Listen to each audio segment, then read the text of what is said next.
Alrighty. Good evening, everyone. Good Lord, look at that hair. I'm so old. What is going on?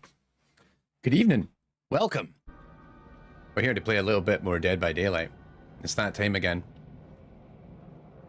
Oh, happy Thursday to all you people out there, whatever you're doing, whatever you are. Oh, good Lord. Right, bear with me. I'm just going to mess around with a few things on my end, so I can make sure everything is tickety-boo and I can see what I'm doing. And yeah, going to play us a little bit Haunted by Daylight. Haunted by Daylight. It's the annual Halloween event in DBD, and so perfect timing. Actually, also this is perfect timing for me because I'm going to be super busy for the next week or so. So actually being able to engage and play this game mode is going to get really difficult. So what better time than to jump in and actually critically do a ton of stuff on the tome, on the battle pass for this. So yeah, just let the old internet cockles warm up. In the meantime, quickly check the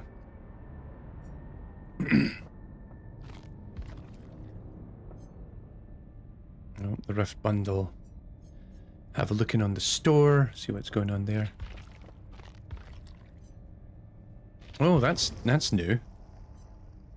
New cosmetics, eh? What was that? Plague. Oh, that's quite neat. It's actually like hollowed out in the middle. That's messed up. What else we got? Yunjin. Oh, Hattie. Hattie deserves more cosmetics. Though I'm not sure if I'm a particularly big fan of that one. Zarina, David, Kate. I like the hair on that. That's quite neat. Alrighty. Let's start getting on with this. I think I'm gonna... Back, please. Let's go back to here. Right. So, if you've watched me maybe play a bit of Dead by Daylight before, 4v1, four survivors, one killer, the events tend to change the dynamic of this game in some way, shape, or form. So, in fact, last year, Haunted by Daylight introduced an entire, like, sub-map in every game. So, let's have a look. So this is all the cosmetics that you can get. Let's see, the connection between realms has never been stronger. The void is calling with new secrets to uncover. A rift stabilizes at the start of the trial, creating a portal to the void. So this is what they did last year for Halloween, was like, as you're running around, there is an entire, like, so usually it's like you spawn in 7 generators, you got to repair 5 of them. Killers going around trying to kill you, survivors are trying to survive, right? But the particulars of that map or that instance is usually down to the fact that the map is procedurally generated at runtime, and they use a bunch of templates to kind of base off of it and all that sort of stuff.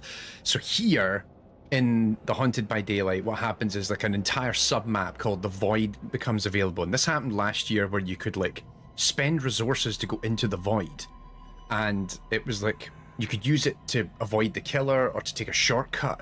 Because you could spawn, you could teleport into the void in one part of it, run through it, and then teleport back out on the other part, and it would take you to somewhere else in the map. But if I remember correctly, like you had no terror, like there's no terror radius, so you couldn't tell when the killer was nearby when you were in the void. So, why have I got a bunch more emails? Cool, that's fine. So be warned. Right, so survivors will receive a void crystal that releases a cloud of smoke when shattered. So then you can now get like actual items. Killers will receive a captured haunt that can be unleashed from unwitting survivors. The void realm and its rewards come at a cost. Select the gameplay details tab above to read more information. Okay. Blood borrowed items. Okay, gameplay details. Collecting void energy. Destroy pumpkins, same as last year. Collecting void orbs. Survivor unique additional action. Repairing gens. Stunning or blading the killer. and then hooking survivors or downing a survivor. A rift stabilized at the start of the trial, creating a portal. The remaining 3 rifts can be stabilized by transferring void energy into them. Now that's a change from last year, because last year there was no portals were open at the start. You always had to deliver a certain amount, so you always had to get a certain amount of energy before you could open the void. Now it'll be open from the start of the round. Killers know which survivors are in the void at all times. That's new. Rifts, once opened, they remain available until the end of the trial, allowing access to the void. So that was also a thing from last year, was you'd build the portal up to the void, but then the portal could destabilize and collapse. So interesting. And then, okay, so go to the... What's happening here? So we've now got the... Right.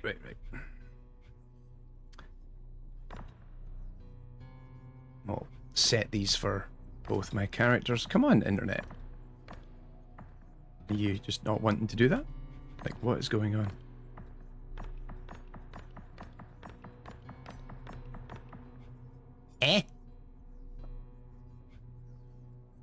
Why is that being weird?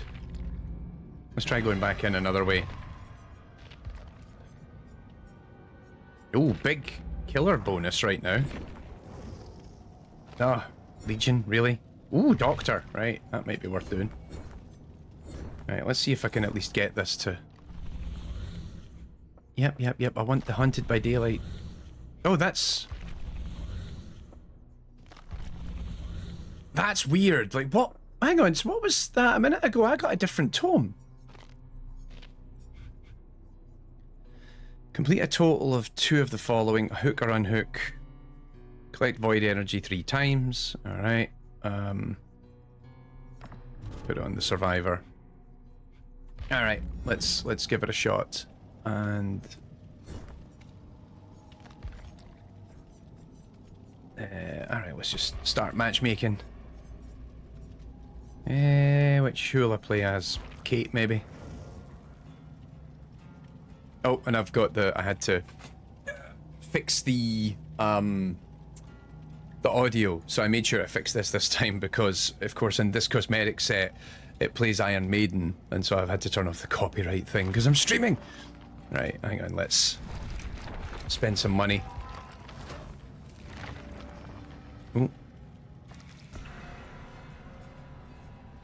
Ooh, dowsing rods. So they are... Oh, okay, so those are back for the Halloween event. We're going to see how much... Happy Pie, welcome. We're going to see how many of this stuff I can actually finish in, like, one night. Now the putrid serums. Alright, so they've brought back all the items from last year's event, which is kind of neat.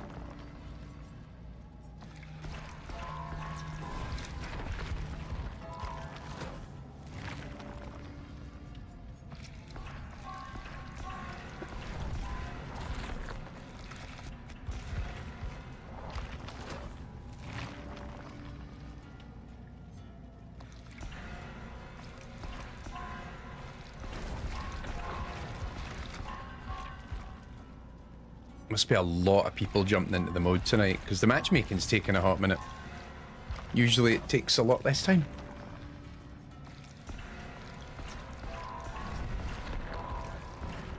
Ah.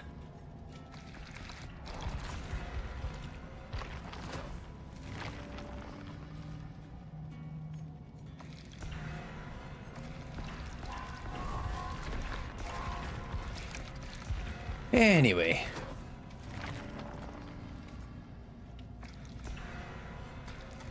Right. So that means I can go in... Actually, I don't know what build to use. Maybe start with my cheesy build. That's a nice run build. So this, yeah, put the dowsing rods on because I get a blood point bonus for anything I do using blood points, and then... Or anything I do related to this event, and then... yeah, I can only use it at this point, so definitely need to, like, use these while I can. How was the Warhammer game night? Yes, we played a little bit of Dark Tide last weekend. That was good. We didn't stream it, though.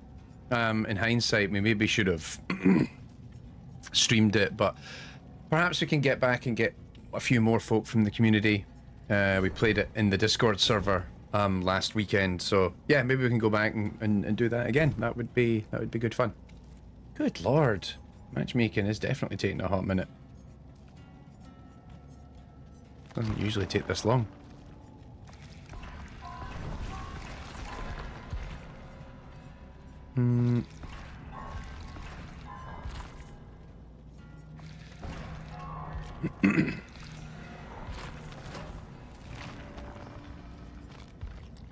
There. Yeah. Put her in. I don't think it's too cold.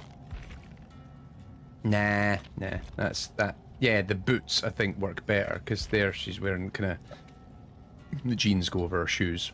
I'm apparently very particular about the cosmetics that I apply to my characters when I'm playing DBD. All right, here we go. We got Michaela, 2 sables. You still want to see a Graham stream someday? Like, I spoke to Graham. When did I speak to Graham? I spoke to Graham just a couple of days ago. We haven't gamed a lot of late. He's been a busy man. He got married earlier this year. I was the best man at his wedding, and so actually that was the last time I saw him. So that would have been back in July. But we spoke on the phone. Like he messaged me like 3 or 4 days ago. And we were just having a chat, and yeah, it was good to catch up. But yes, we should get him back on to do like another. He doesn't play Dead by Daylight. He's been trying to get me to play both 7 Days to Die. He's a big fan of like survival games, so like 7 Days to Die in the forest and stuff like that is very much his jam. So he keeps trying to get me to play those. I know I've got at least one of them. I've got 7 Days to Die lying around somewhere if I remember right. Okay, here we go.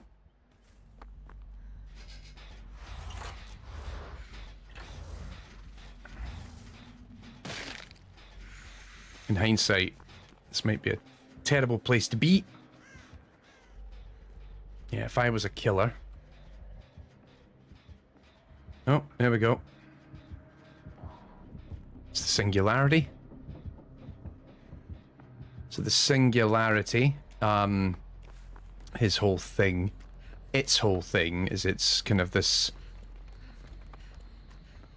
genetically engineered. It's like a extraterrestrial monstrosity of some sort. It has like a melding of flesh and biology and organic matter, and it can leave biopods everywhere that act as like cameras, but it can also use them for shooting us and infecting us. And if it infects you with something, it can then teleport it can then use that biopod that it's attached to you to teleport to your location if it can get line of sight on it. So I remember when the Singularity came out, it was kind of a big deal, but subsequently I don't think, like, it hasn't really had a huge impact on the overall meta of the game. So you don't tend to find that many Singularity players these days.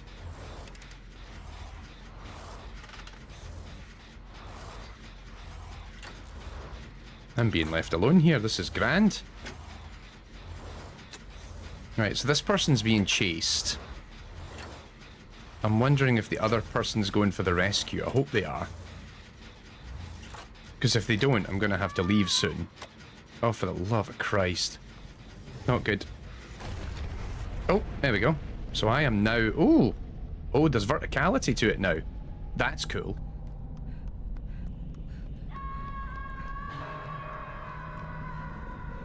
So... Oh, hang on. He knows I'm here. Shit!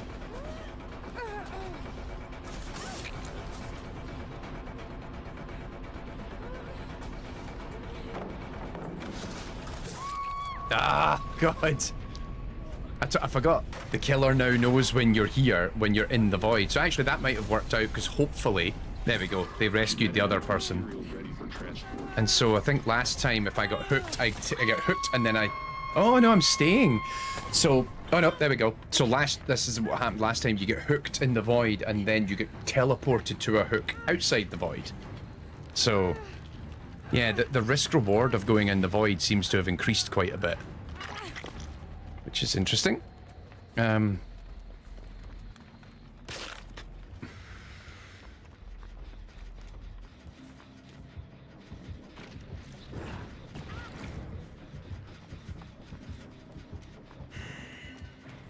Yeah, I'm not following you.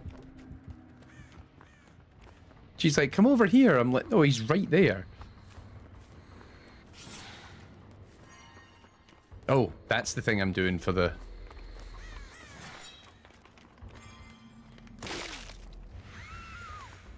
Right, I need one more. Come on. McG, indeed, Nick Cage is still in DBD. I feel like we're due another ridiculous cameo character, to be honest. Also, critically, the Nick Cage meta has calmed down. There was certainly a hot minute where when Nick Cage was added, it completely messed the meta up of the game in such an interesting way. Oh shit.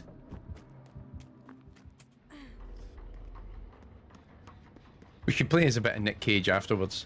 Any excuse.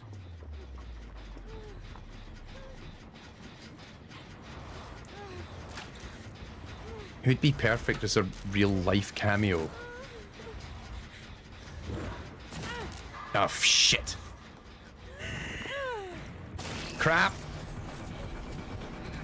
No! Ah, oh, fucking hell. Actually, they haven't even announced who the next DLC is. So, like, actually, the most recent cosmetics that they dropped, or actually the most recent characters they added, was Castlevania back in August. So I think we're due a DLC patch. We're due a DLC drop probably next month. I think on the roadmap it does actually point out. I'm trying to think who would be a perfect real-world character, because like prior to this, like they've done Nicolas Cage, and like Bruce Campbell's already in it, but he's Bruce Campbell as Ash from Ash vs Evil Dead, or like the Army of Darkness, and you know, the entire Evil Dead trilogy basically. Shit. He is pushing me out, so I need to get... Oh good, they finished that gen. Oh shit in hell. No. Fuck. I forgot he could still do that. That was a whole thing that people discovered. Well, I'm very dead. I'm about to die, because he is not going to let me go.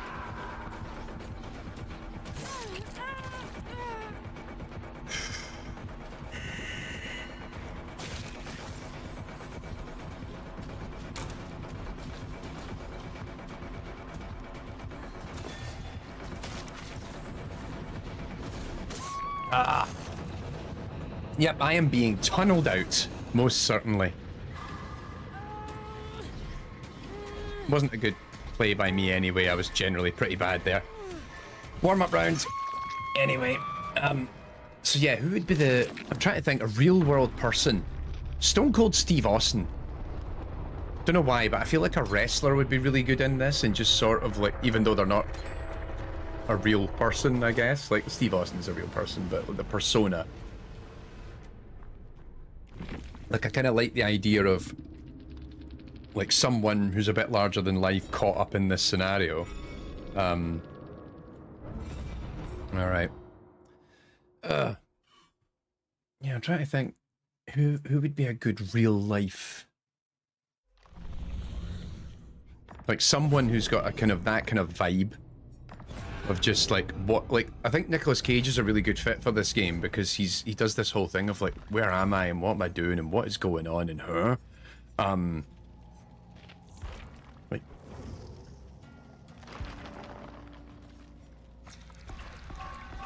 let's play as a bit of Nicolas Cage for a bit. Oh god, what's my Nicolas Cage builds like I haven't looked in a long time.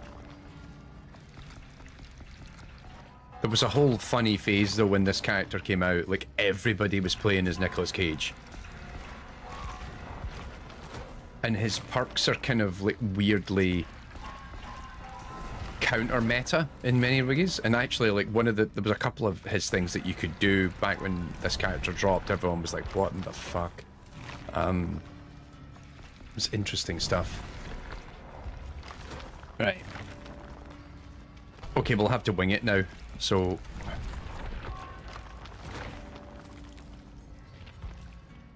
what's this?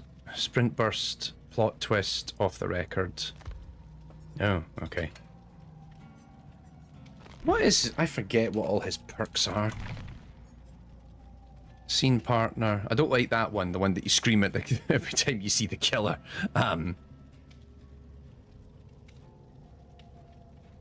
Because you scream and then you see the killer and it's like, alright, okay, well that's maybe useful. Plot twist, yep. Dramaturgy's a really weird one. But actually, where's... And then, oh, what character am I thinking of here? Renato. Does... It causes exhausted. You can't be used when exhausted. Yeah, can I use Blood Rush with that? That seems like an interesting one. Then... Oh, no. It's Nia's spelled with an E. Oh, an Urban Evasion.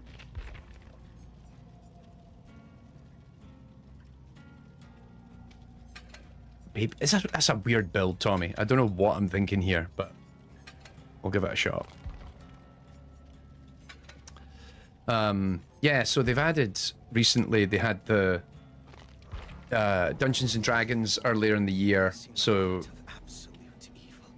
Aestri, who you can play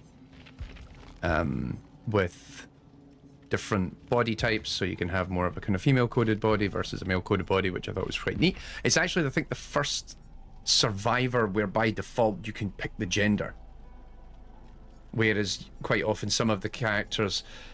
You pick the character and then there's like another skin that changes them into another character. But that was kind of a nice one where like, oh, you can actually customize the gender of the character. Lara Croft was added earlier in the summer and it's specifically based on the reboot version of Tomb Raider. And then we had Trevor Belmont from Castlevania because Dracula is now a killer, which is kind of neat. I realize now I'm playing as... Oh man, this is a good question. Like, I'm now actually struggling. What is the real world person? I feel like it can't be an actual content creator. I don't like the idea of having like KSI or like Logan Paul in this. I think that would just be like really horrible.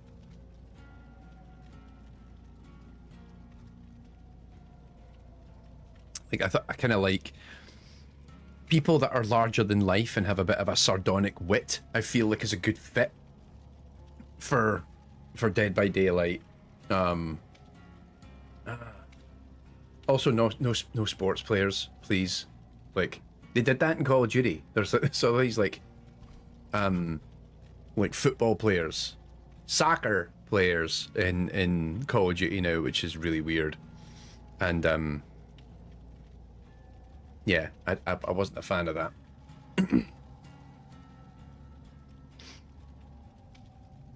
Jeff Bridges. That's somebody who'd be... just the whole time, Jeff Bridges just being like... in his kind of slightly more laid back, Big Lebowski persona. Like, hey! Just going around with his White Russian the whole time. That'd be good fun. I'd play the shit out of that. Smash 5 pumpkins.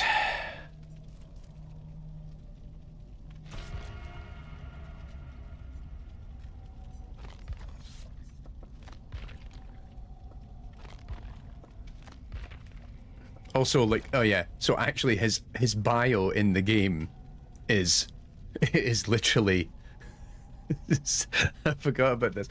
Nicolas Cage's bio in the game is he is actually Nicolas Cage, and then it's all about he gets invited to take part and act in this movie called Descend Beyond, and then he goes to turn up there and none of it, and it's all a bit thingy, and he gets pulled into the void, or into the black fog, into the entity's realm, because he's trying to go and work on some shitty B movie that his agent told him not to do. Like, I love that even his like bio in the game is just Nicolas Cage was just being Nicolas Cage, and then he's accidentally found himself in Dead by Daylight. Brilliant, love it.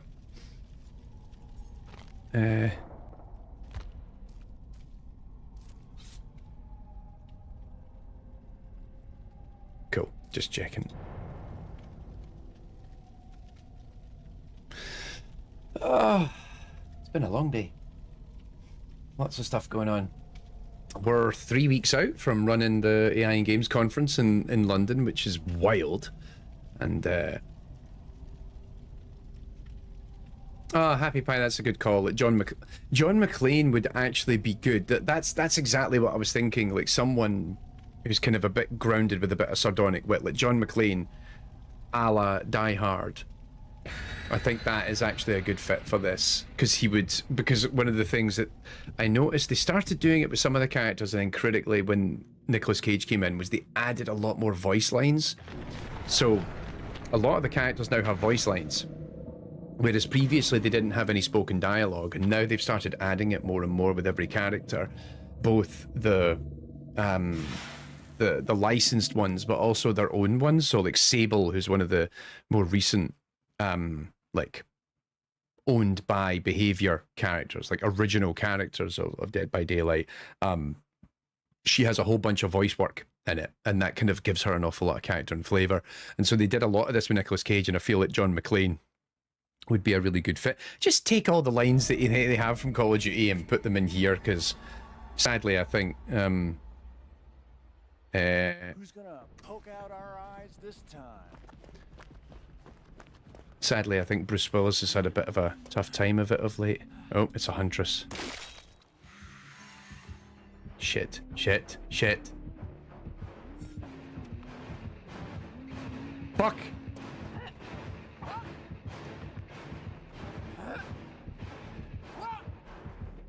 I'm really hoping she doesn't spot me here.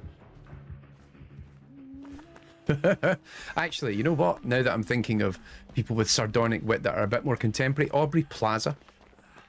She'd be a good fit for this game. She says a lot of weird shit. In a funny way. She's got a good sense of humor. Destroy Pumpkin!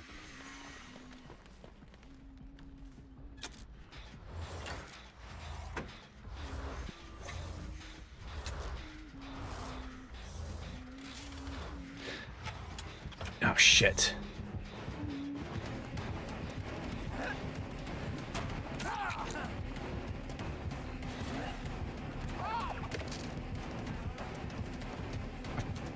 I forgot how much I don't like...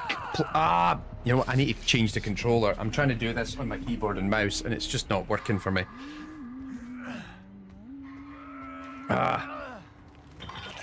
Getting cramp in my hand tonight. I've been working all day. Like, I literally took no breaks. I think I took like 30 minutes to eat dinner because I just finished an interview for an upcoming AI and Games episode. Not the Alien video, might I add. I owe you one. No. Correction, I owe you more than one. Let's get out of here. There's a huge amount of opportunity, I think, in this game now, and it's not something that they would have thought of back in the day. But because there's so many characters in this now, and like the idea that they all talk to each other, you know, there's lots of opportunity for like barks. So like him saying, oh, you know, I owe you one now, you know, that sort of thing. Like the idea that then Steve could respond to that, I think is super cool, but it would mean they'd have to go. Wait, I don't think there's a system. Oh no, there is a system for this. Because two characters that do actually do this with each other are Renato and... Oh shit, what's Renato's sister name? That's going to annoy me because actually I spend more time playing as his sister than I do playing as Renato. They're brother and sister, and so when they both appear in a lobby, they will talk to each other. It's a tiny little thing, but it adds just that little bit of like character to the game in a really fun and interesting way. I quite like it. Right, let's heal him up. I have a lot of videos in brewing in parallel, Happy Pie. That is absolutely accurate. God. 1, 2, 3, 4, 6, I would argue, are in development. And only one of them is that Alien retrospective that we announced recently. One of the problems I've had of late is just I was so busy with client work. And then, of course, the conference, because that's in 3 weeks' time. And actually, we've got and also Goal State. The launch date for the Goal State Kickstarter will be announced next week. So lots of things happening at once, and then that's just pulled me away from making videos as frequently as I would like. But we do have another episode in the edit right now. It's close to done. It's the follow-up to the Fear retrospective. So AI in Game 76 is catching up once again with Jeff Orkin, and critically, it's about Jeff's career after he worked on Fear. And what did he get up to next? Because actually what he did next was really interesting. And I thought this is a great opportunity to kind of talk about that. Yes, so yes, Happy Pie, you're correct. Like it is a busy phase of late. Oh god, I screamed. But on the bright side, that's my 5th pumpkin. Completed the task. Is anyone working on this? Ah, oh, there we go, Nancy.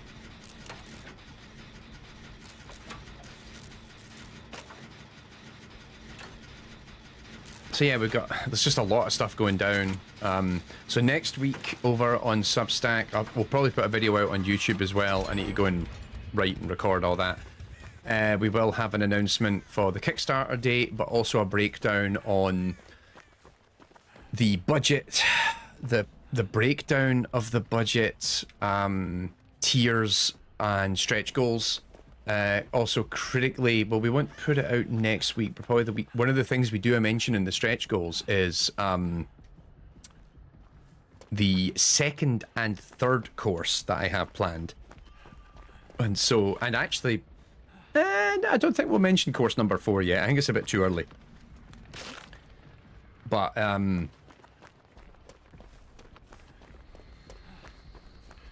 so all the portals are open, so I have all this energy I'm carrying for nothing. I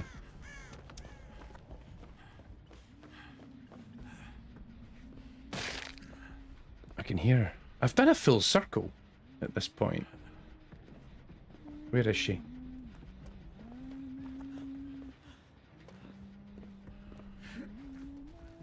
Yeah, I've done a full circle. This is dumb.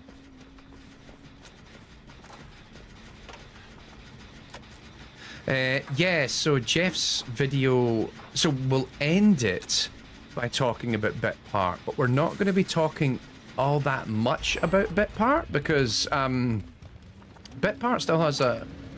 Like, what we saw... what you will see, actually, is the stuff that he was showing at GDC this year with Bitpart. But the video isn't about that. What it's actually about is the thing that he did before that inspired the work that he's doing at Bitpart. Because one of the things that you'll discover is really what's happening at Bitpart now is sort of the culmination of an idea that he had almost 20 years ago that he couldn't really do at the level he wanted back then, but AI technology has evolved to a point that he could do it now. And so subsequently, right, I've been a total dick.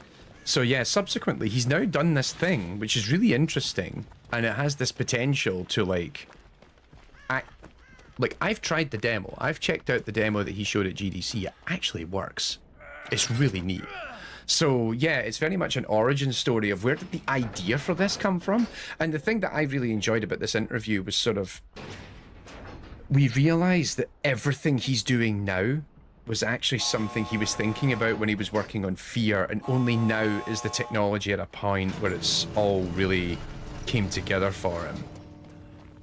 Right, where's Steve? I should have 99'd the gate.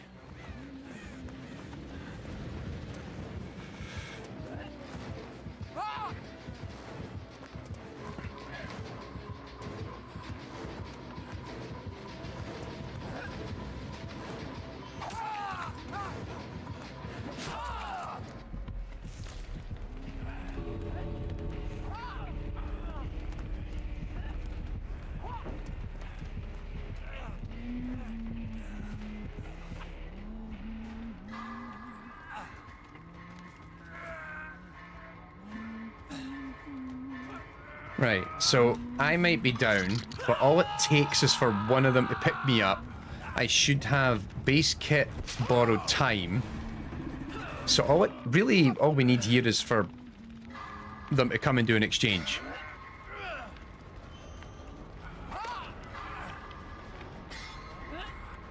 Come on, somebody do it.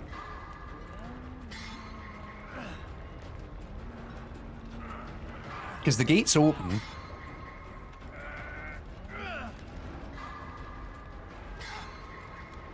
Right, come on, Nancy. What the fuck are you doing? That's it. Oh, what? I need to run.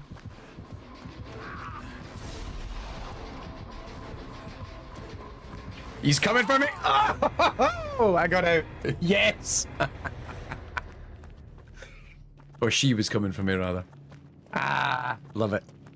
Good job, team. I hope Alan Wake gets out. Oh no! Right, come. Oh, Nancy.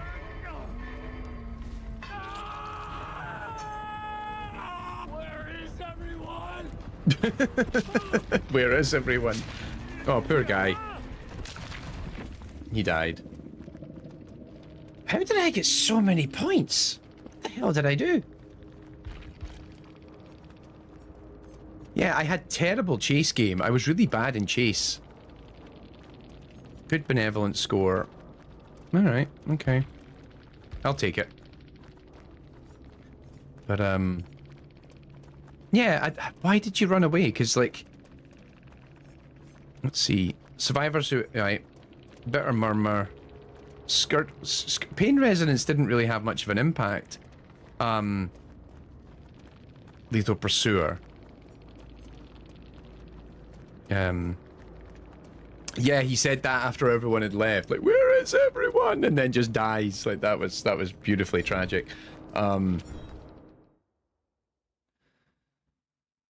that's what you need is I feel like there's so much potential in this game to add all this incidental dialogue now that, you know, they haven't done historically, and now it'd be such a massive effort to put all that in. Finish repairing 2 generators, complete a total of... Okay, so that's all the cosmetic track. And also that's... Oh, this... Right, let's go and do this for a bit, because this looks fun. Hook 5 survivors. Okay, cool. That build wasn't actually too bad, all things considered. But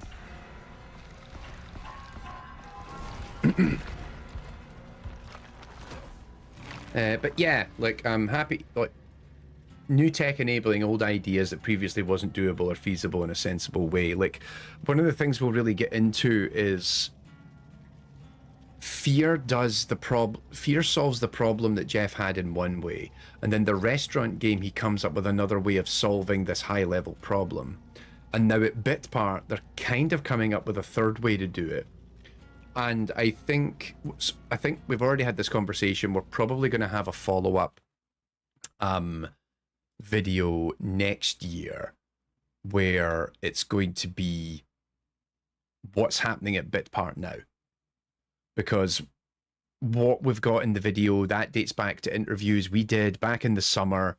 So it was, you know, back when, or actually the video is going to be based on an interview that we did, the final interview, I think, the week after GDC. So it's been a little while coming. Like I said, I've been busy. So like the technology that we saw in that demo that we see in the video is going to be based on the things that he was getting ready to show at GDC at the start of this year. A huge amount has changed. Like I know Jeff's been working hard on this. I literally spoke to Jeff by email about 3-4 days ago, because I gave him a rough cut of this video to vet. And let me know what you think about this. Is this looking good to you? And critically, like, that's the narrative arc of the episode is like, how did he get from where he was on Fear to where he is now? And critically, the reason I really wanted it to be that story was for a long time, like, I followed his, we talk about this very briefly in the video, like, I followed his work as a grad student. Like, I looked at the AI of Fear. It had an influence on my PhD many moons ago. And so it was kind of interesting to sort of like discover, oh, this guy's went off to grad school now, and it's like, what is he doing and why is he doing this? And like, the thing that I couldn't see from his work from the outside in was I couldn't quite grasp how it all connected. And now, having had that conversation with him and seeing all that connective tissue, I thought was really interesting. God, it's really taking a hot minute, isn't it? Da da da da da. Just checking, getting messages sent from work. But yes, we had some fun updates on the conference side of things.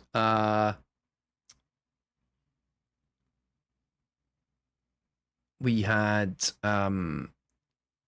Alan and Sally, Sally is our main logistics person. We're down in London. So, I mean, Alan works at the venue because we're hosting it at a university, and Alan works at that university. But Sally was down there this week looking at a lot of operational stuff, just making sure the things that we want to do are going to be attainable. And, like, critically, it's good for her to see the space in advance so she knows, like, oh, hey, this might be a problem here. We need to consider this, etc., etc. Why is... all right, is that my controller that's doing that?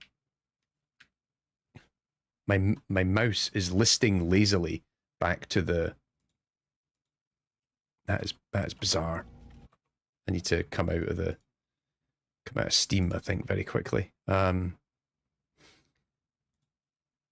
see. I'm just closing a bunch of stuff that's open in the background. I'm like, hey, all these things are open. Why is this happening? But yeah, so we're largely on top of it, as you'll have seen over on the website. If you head over to the AI and Games Conference website, that's aiandgamesconference.com or conference.aiandgames.com, you'll see that all the talks are now live. Yeah, so we've now got it all there. And actually, Happy Pies just asked a question about this. Are the talks in parallel? Will we have to choose, or will they all be in the same room? We have 2 different rooms running in parallel. So yes, you will have to make the decision. So now that the schedule is live on the website, you'll have to go away and decide which talks you want to partake in.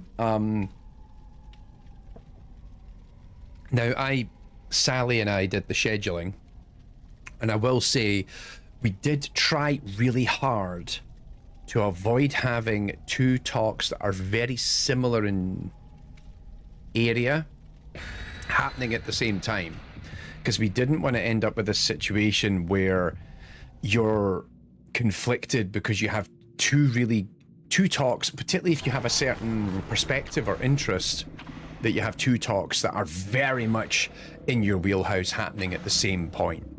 So we've tried to balance it so that, like, oh, you know, for example, hey, we've got to talk about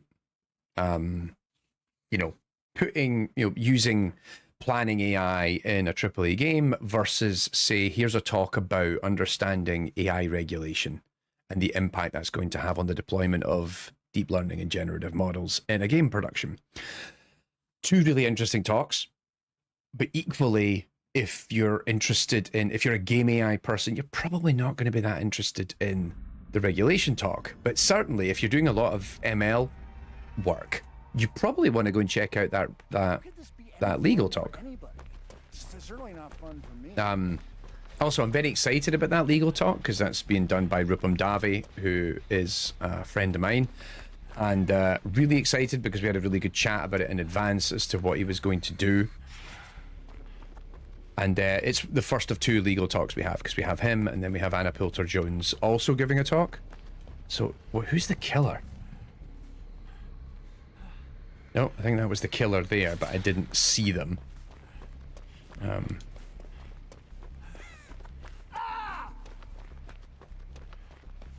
Oh, it's the unknown. Do we have to book it in the fan? No, it's first come, first served. That is going to be a bit of a problem. We're aware that the room capacity is tight. Room 1 has a capacity. Room 1 is bigger than room 2. So one of the problems that we had to kind of figure out is if you have two talks at the same time, what's the distribution of people going to be like? So I already know this is going to be an issue for us. We're going to have some talks that just, there's not going to be enough room for everyone to go to it.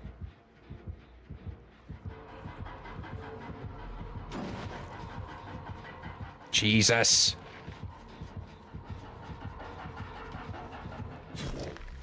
Oh, he teleported. Amazing. Oh. But the talks, all the talks are going to be recorded. So, in the event you do end up, you're like, oh, I really want to go and see this talk, but I'd like to see both talks. All the talks are going to be recorded. We are asking our speakers to provide their presentation slides afterwards, and we will then have that shared out. At minimum, the slides will be shared with our attendees. We need to double check whether or not our speakers are going to be happy with them being shared more publicly. But also we will have the talks will be recorded, and then they'll definitely be shared internally. We will then also at some point have a process for making them publicly available or more broadly available. Solution to that, we don't know yet. That is a problem we're going to figure out when we get to it. So yeah.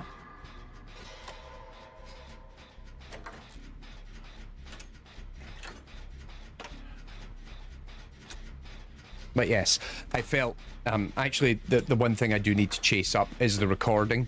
We have Sally has a recording team that she typically works with. It's the one bit I'm getting a little antsy about, because I'm like, hey, like I want to make sure we've got this locked down and in place, because, you know, if the YouTuber of all people hosts a tech conference or runs a tech conference and then he doesn't record the talks, like we actually had a conversation about how we're going to do this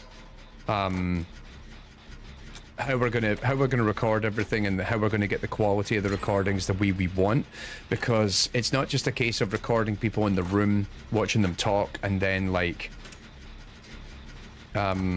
afterwards we splice the slides together, because there's going to be several talks, notably our talks from AWS, our talk from Riot Games, are going to be live. There's going to be a lot of live demonstration in the room of stuff that they've built. So it's important that we are able to capture not just them on camera as they're given the presentation, but also subsequently the actual slides or the screen. And so we're just trying to figure out the logistics on that now. It's attainable, it's doable. But we're now at that phase of all the stuff we're trying to figure out is actual production logistics on site, because everything else is kind of in place now, which is a lovely situation to be in. All the talks are there. I've actually got a meeting. I've got meetings. I had a meeting already last week with 2 of my speakers.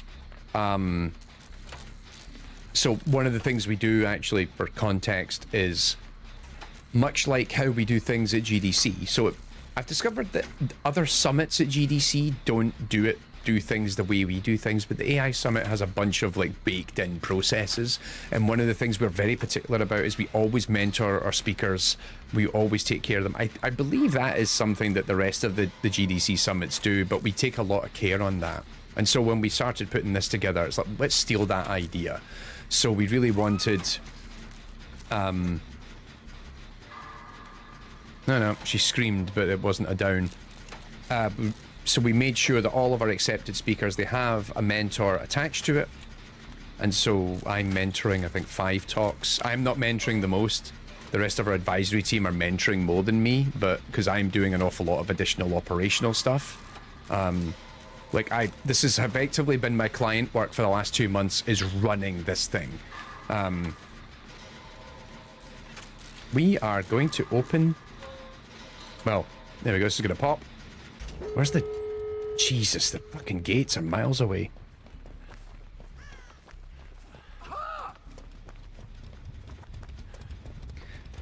I don't know what this killer is doing that...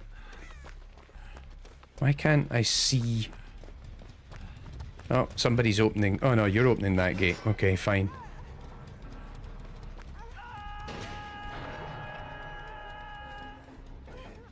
That was weird. How come I couldn't see that? Oh no, because he must have been in the void. Let me heal you, you dumbass.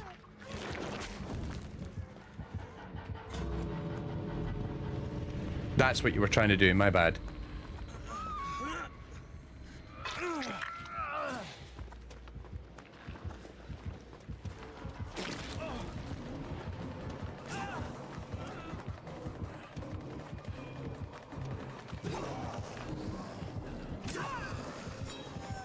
Whee!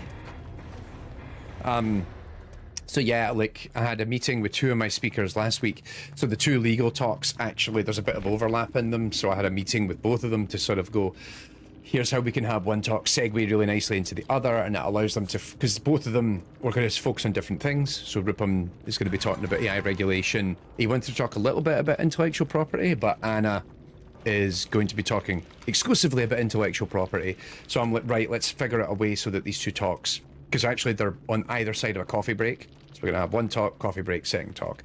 How do we then make sure that these really like bleed together really nicely? And then, right, so we didn't do it. We need one more unhook, but we didn't have that many. And then I've got another meeting next week with another one of the speakers that I'm mentoring to have a look at their presentation, give them some feedback on it. And, you know, it's all about, I mean, I think critically also the speaker in question, I think it's one of their first times talking at an event like this. So on my end, selfishly, I want to make sure this is a really good talk so that the audience gets a lot out of it, but also critically, and I think equally of importance is I want to make sure that that speaker has a good experience, because I want them to be able to come back either as an attendee or in fact as a speaker. Or even they turn up at the AI summit at GDC because they have a good experience working with me, and therefore they'll, okay, cool, I feel like Tommy and the people involved have got my back, so I'm going to be able to do this, which, yeah. So fingers crossed. Right, I need to stop spending all my blood points. Jesus. I just realized I'm blowing everything that I'm earning. Like, so one of the things I did work on in this game for a hot minute was that, so for context, the way that the progression and level up system works in this game is every time you get a new character, so for example, if we go back to Nicolas Cage, where is it? So each character has their own specific perks. I can't. Yeah. Oh no, because I'm not looking here. Right. Nicholas. So each character has their own bespoke perks, right? Now, the way that the blood web works is that items appear in the blood web, and so a lot of these are items I'm using in the game, like either that's an add-on to an item, like a toolbox, or you get so there's like an actual med kit, and then you have things like this. This is an offering, which that can impact the game in some way. So I'm using the event offering right now. I'm using an item, and I don't have any add-ons on the item because I tend to find I can run fine just with a basic med kit. But perks will appear in the blood web. Now, you can redeem the perks that way, but also critically, if you get a character up to like if you prestige them, essentially like Call of Duty, right? You get them up to level 50, you prestige them. When you do that, to prestige 1, all of their base perks that are unique to that character get shared with every other character you've got. And so at prestige 1, they're at rank 1. So perks gradually get better. They have up to 3 ranks. And so the base version, and then an improved version, and then the final version, which is this kind of purple color. So what you can see here is I've now, because I've got him up at prestige 3, he has all of his perks are now available to all of my other characters.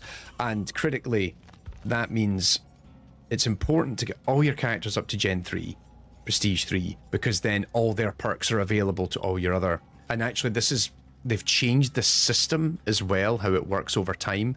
And then that, when they changed it from the old system to the new system a couple of years ago, some characters, like, you got a certain high prestige ranking. Hence, I've got like Nia, like Claudette's level is prestige 10 and Nia's prestige 11, even though, like, that was because it translated the old system into the new system. So this is really useful if you get all your characters up to prestige 3. And so whenever I get a new character, so for example, recently I got Trevor, I only just got him up to prestige 3 not that long ago, like 2 or 3 days ago, because I wanted to get all of his perks available. Talita, there we go. I couldn't remember. Renato Talita, right, there we go. That was bugging me from earlier. So when a new character comes in, they start prestige 0, rank 0, or rank 1. And so I like to always, if you see up in the top right corner of the screen, when it loads back in, you'll see my blood points. So that's the currency you use to level up the blood web. I'd like to always have, like, you have a maximum cap of 2 million. I always like to have 1 million in the bank. So when a new character comes along, 1 million's usually enough to get them close to prestige 3. Actually, it's not really. 1 million will get you to at least prestige 2. So it's sort of like, oh, no, hang on. I don't want to play as... I want to change back to Nicolas Cage. There we go. And I need to do one more unhook. There we go. So, yeah. So right now, all my survivors are now prestige 3. My killers are not, because I'm a survivor main. So, like, I only have a handful of killers at prestige 3. All the ones that I really like playing. So, like, the Doctor, Nemesis, Mastermind, the Unknown. Actually, I got Dracula up to rank 3, even though I haven't played. I actually quite like playing as Dracula. He's good fun. Maybe we'll play as a killer later if I get enough survivor stuff done. But yeah. So yes, well, speakers will be in good care at the conference. That is the plan. We want to make sure that people have a good experience, either as an attendee or as a speaker, because it's the first time we've done something like this in Europe in a very long time, and it's important that we set a tone from day one as to the sort of experience people can expect to have coming to this event, so that critically we can do it again. And we are already having that conversation. I have nothing to announce at this time, but we have already had the conversation internally of what does an AI in Games Conference 2025 look like. Oh, Nostromo. This is from the Alien DLC, so this is the ship that they land on LV-426 with. It is now crash landed. Okay, I did not spawn near a gen. Oh, that was a scream.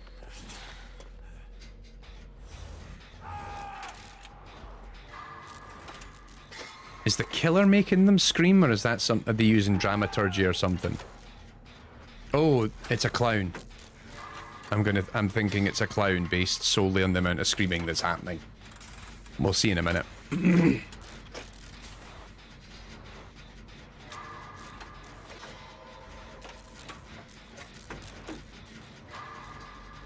Imagine the number of e-tickets you can sell in 2025, says Scup. I mean, who knows, maybe? Like, we didn't want to try streaming this year because it was just going to be too much work.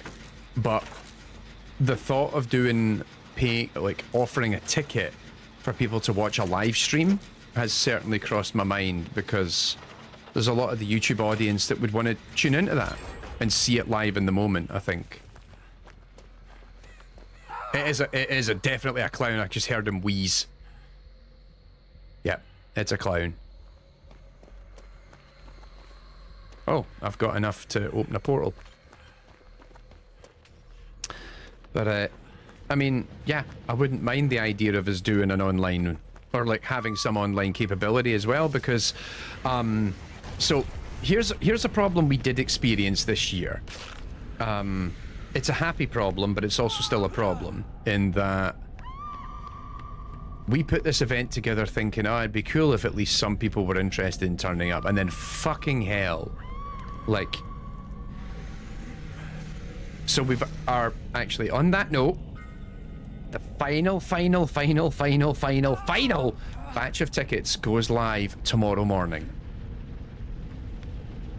And one of the big problems we have had is trying to figure out how many tickets we can sell, because we were so popular from the get-go. It was suddenly a case of, like, oh man, like, we could sell more tickets, but it then means it's going to be a very busy space. We then have health and safety regulations, we have fire safety regulations to be mindful of, and so it's been a case of, well, trying to figure out exactly how many people are going to be there once you account for our sponsors, once you account for our speakers, once you account for other delegations. Like, we're hopefully going to have some press there, which we have hopefully we'll have something to announce about the press stuff in the next week or two, but there's a couple of like gaming publications that are interested in being there, and actually non-gaming press are also interested in turning up, so fingers crossed we have something to say about that in the next week or two. So we have to account for all these things because, you know, we're bound by ensuring we put on a safe, protective, you know, environment for everyone. So it's like, right, well, how many more tickets can we even sell? And then the other thing was, this is an event for Europe, right? This was the whole point of this, was we do not have an event in Europe. We need something that caters to the European community, because there just isn't anything right now. And then we have folk coming from all over the world to this thing. It is far more than just European developers.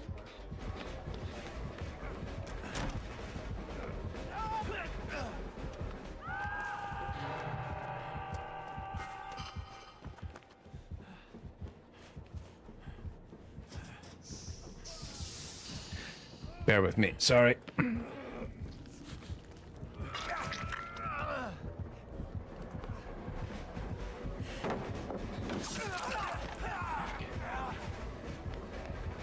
Oh, he's coming for me.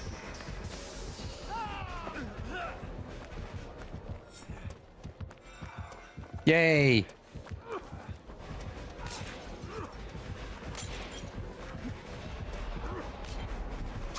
Ah, shit!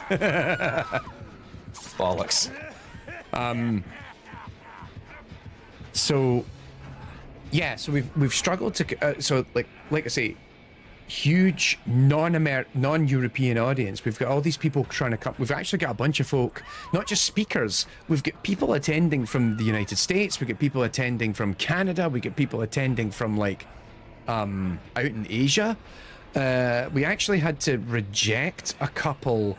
Right, and so Happy Pie, like, actually, you raised an interesting point. Maybe it's easier to travel to the UK and specifically London than to the US. So, one of the things we had to reject. How did I? Oh, because I used dramaturgy. I was like, how have I got a key in my hand? Oh, because I used dramaturgy. That's one of the abilities of that. Is sometimes you spawn an item. Oh shit! Right. Okay. Oh shit, now I'm exposed. Great.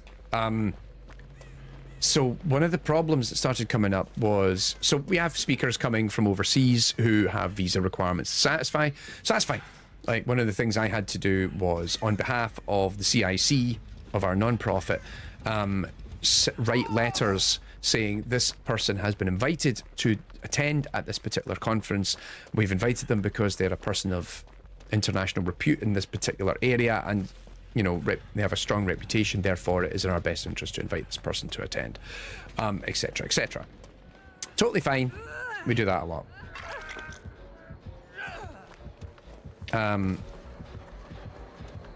Oh, come on. Surely at this point you're getting enough from the...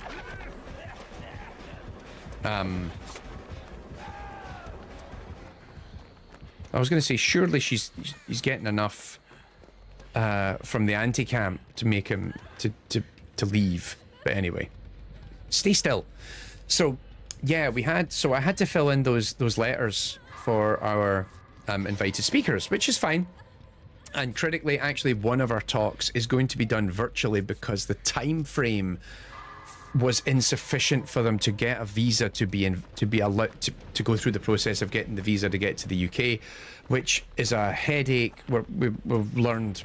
Well, already we were talking about, oh, if we do this next year, like, what are the timelines such that this doesn't happen again. So fortunately, the speaker was like still really up for doing it. So it's going to be done as a video, but then we're going to have a live online Q&A. It is what it is. But I then started having attendees or prospective attendees reach out saying, oh, I'd love to come to this event. Can you write a letter for my visa application? And we're like, no, like, I'm sorry, like, I know you really want to come to this. And it was like people from like, with folks from like Africa and South America who really wanted to come, but they needed a visa. And so then that would require that the conference would support their application. And it's like, I'm sorry, but you're a random person. You have to understand it from our perspective as the organizers. Like, we don't know really who you are. And if we were to essentially vet you coming into this country, that makes us liable for a whole bunch of shit. That's not enough time. That's all right. The other gen will get triggered. Come on. Yes. Where did she go down? Why can't I see? She didn't go down. Oh, he has surge. I never noticed that till now.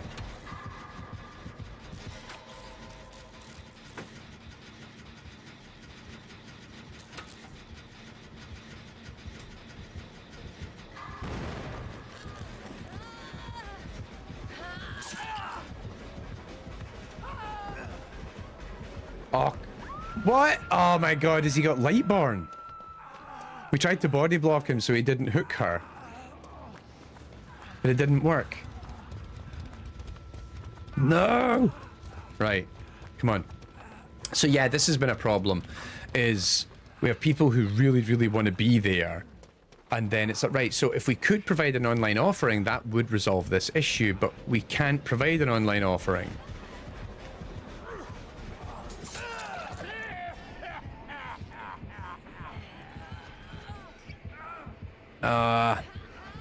Because we were just not confident we could provide the online offering this year, so we didn't try it. So next year, we would like to try and provide the online offering so people can actually engage and interact with the event as it's happening. I think next year we'll have much greater opportunity to like pull this off at a slightly higher degree of or caliber of quality. Oh shit.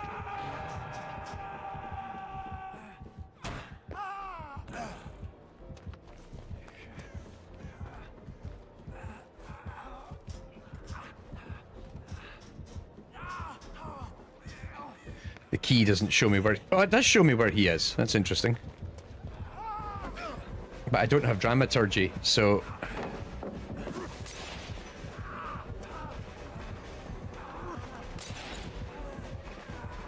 Come on. Shit.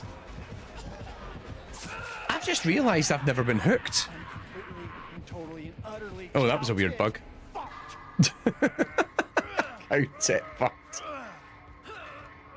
I just realised I'd never been downed until now, so this is actually quite sustainable.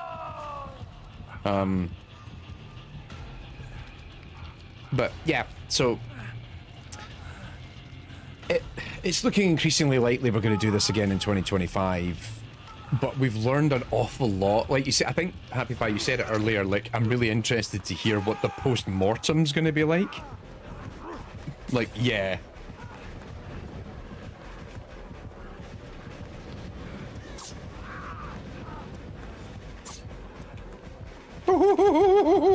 Fucking hell.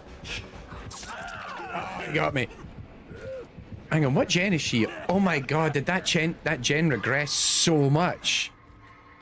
Oh, jeez. I don't know if this is salvageable anymore. Also interesting, he tunneled me there. I wonder if he's recognized that I was his liability. Oh, shit. Oh, he's... Yep, he's definitely coming after me now. No, he's not. Okay. Jesus. I thought he was just going to tunnel me out. So yeah, lots of lessons learned. Fingers crossed we can do this again, and we can take some of that feedback on those ideas on board. But right now, priority is making sure that we pull it off this year, that we do not fuck this landing, because we're so close. Oh, hang on. You are... I don't know if he's got enough to do it. She's dead on hook, so there's no point worrying about it. Just finish it, finish it, finish it, finish it, finish it. Come on! Oh my god, if he had no way out, which blocks the exit gate thing, that would have been the worst thing imaginable. I'm just hoping he does not now run straight to this gate, because otherwise I'm dead.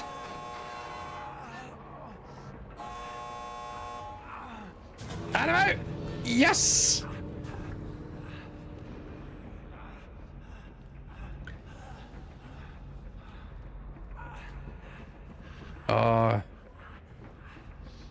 Ace, where are you, mate?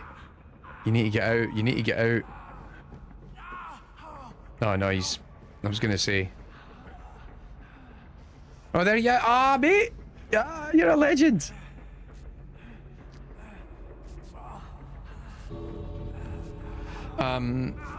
Have I thought about an AI in Games meetup after the convention? We are looking to... we are looking to have a post-event social in the area afterwards. We're still trying to book that right now, so I have nothing to confirm at this point, but it is something that we are keen to have. So fingers crossed I'll have something to say about that soon, because it'd be great to have people have a drink, have a chat, you know, alcoholic beverage or otherwise, afterwards. And yeah, so hopefully we'll have something to say about that soon. George and well, I'm leaving George Allen in charge of that, but no, our goal is to have something along those lines by the end of it. So hang on, what's celebrate DBD Day? Oh yeah, so there is an actual official Dead by Daylight Day in Japan, and it's tomorrow. It's fucking wild. A commemorative t-shirt. Oh, so it's Dwight's. Oh, is there one for everybody? So Meg, Claudette, Jake, the Spirit, Adam. Oh, Adam Francis needs more cosmetics, man. I love when Adam gets stuff. The Oni, of course, the two. I was going to say the two. Well, there's two of the three Japanese killers, because the other one is the Onryo, but then that's a licensed one. That's from The Ring. Let's see. Be chased by the killer for 30 seconds. Oh, that's easy. Let's fucking go.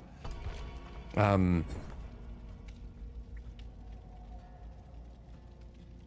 god. I think we'll just block that shit. Thank you very much. And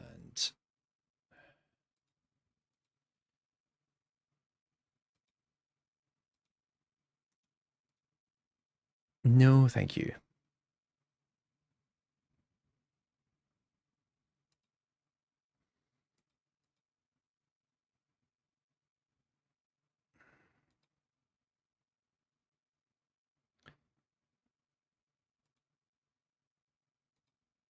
There we go.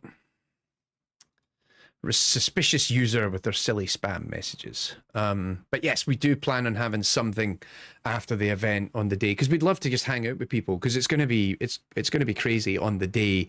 Myself, the rest of the organizational team are just going to be running around, just trying to make sure that everything goes as smoothly as possible. So it'd be nice to hang out with everyone afterwards.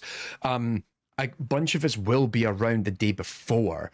We are having a reception for speakers and sponsors on the Thursday, and then we're probably going to be hanging around near the venue for a drink, probably in the evening the night before, and then, but yeah, I think critically we'll have something on the Friday.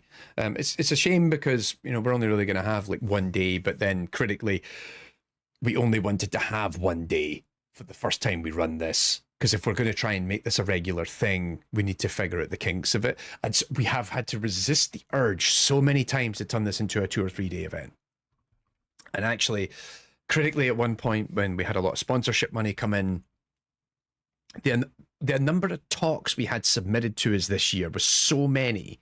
Like, oh Jesus, I've just remembered I was supposed to do a bunch of GDC reviews today, and I didn't do it because I got caught up on something else, so I'll need to do them tomorrow morning. But anyway, we had so many.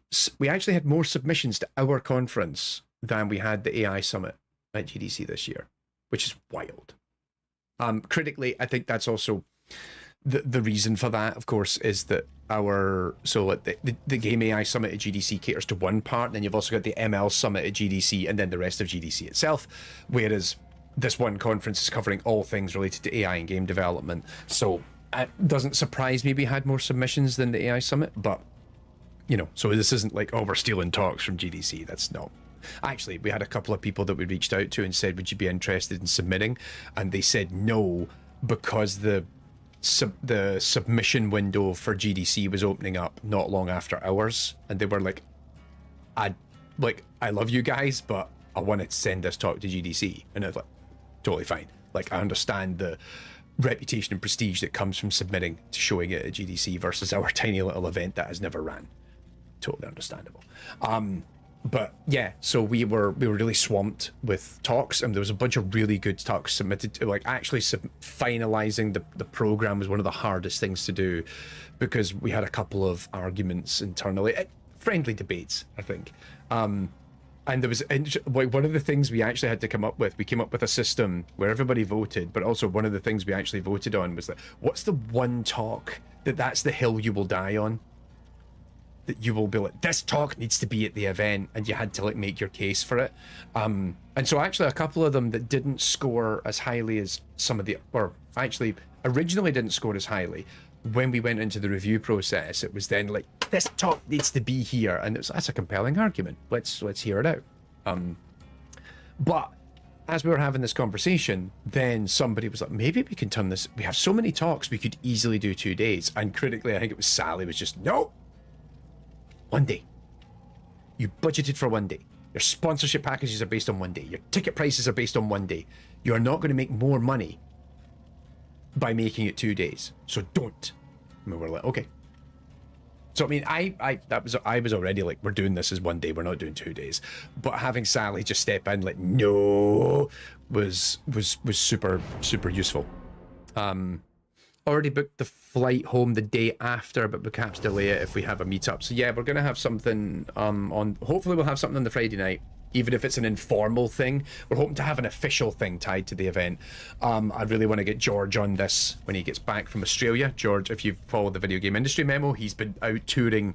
He was in New York, and then he was in Australia for a bunch of work that he was doing over there, which is fantastic. I'm really happy for him. It's also meant liaising with him on stuff related to the conference has been an absolute pain in the ass, because he's messaging me at like these really weird times of the day, because it's like early for him but I'm asleep, because he's in like Melbourne and all this sort of stuff. But anyway, an in-depth analysis of the brilliance of the Super Mario Brothers. Jack, look, we've clearly had success in other areas. We went and started a conference. We don't have time to do this in-depth analysis of the Super Mario Brothers movie. We've told everyone we need to get A9 Games Plus to 100,000 subscribers, and then we'll make it happen. Actually, if we can come up with another thing. Okay, tell you what. If Goal State gets funded on Kickstarter next month, I will do the in-depth analysis of the brilliance of the Super Mario Brothers movie. There you go. How's that for? How'd you like them apples? And Jack, I'll make you come and fucking do it with me. We'll put the camera in front of us and we'll sit and have that 2.5 hour debate over the brilliance of the Super Mario Brothers movie.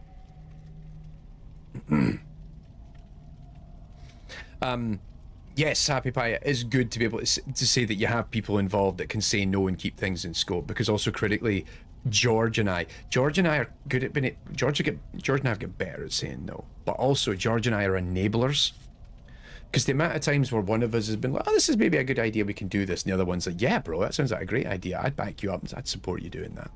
You know, we think we're helping each other by being the best of friends, when in truth what we're doing is actually making our respective lives more difficult. It is what it is. I'm surprised we played this much Nicolas Cage tonight. I thought I was going to go back to playing as one of my other characters, but actually, so far, we've had a pretty good run. One then. Right, well, next week, the Goal State, we're going to have all the details on the Goal State Kickstarter budget, the tier lists, everything is going to go live. Well, maybe not the final figures, but actually, no, probably the final figures will go next week. I need to go back over the budget one last time. In my defense, I did make the mistake of doing a bunch of the budget while drinking rum. I don't like doing finance stuff, so like I often find drinking alcohol helps me get through that process. But then critically, let's keep it quiet. I'm going to scream now. Oh, I didn't. That's great. Because oh fucking hell, it's the shit. Shit, where is he? It's the night.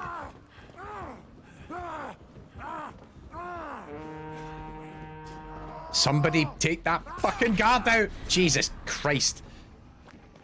Oh, that was the worst. So yes, it's the night. We've now discovered. Oh, is that a hex? It is a hex, but I can't do it because I need to mend myself. He has a hex totem. Super Thompson Brothers reviewing Super Mario Brothers should be the title. Oh, you bastard. That's the... Is that the perk that Dracula has? Mate. Come here.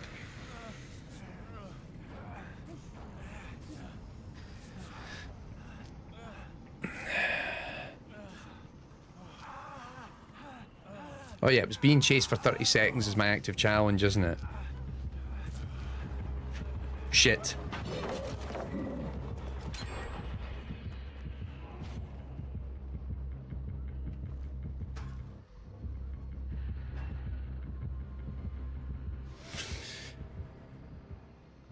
So he knows I know where his hex totem is. He didn't destroy the pallet, that's interesting. Right, there should be enough time to destroy the hex. I don't know what hex he's got, though. This could backfire. Because sometimes you build hexes and you stack them. Okay, he didn't stack it. I thought maybe he would have Pentimento, or... Pentimento is like a thing where you destroy hexes, and by destroying hexes, he can then re-enable them. And every time he re-enables one, it has an effect that stacks on itself. And if... So one... Like, a really good build that some killers will do is you have multiple hexes running at once. And a hex always involves one of those totems having, like, flame around it. Which implies that it has some sort... That's what... If you destroy the totem, it gets rid of the hex. He's got multiples. Right, so Ruin... He's got Ruin. We didn't know what the other hex was, but he definitely has Ruin, so that's the one that just came up there. So now when I repair a gen, it begins to immediately regress. See that? It kind of sparks. That's because he's got Ruin on it. I think he's got either a Pentimento or... Oh, what's the other one called? Where these are hexes that are designed to counteract players destroying hexes.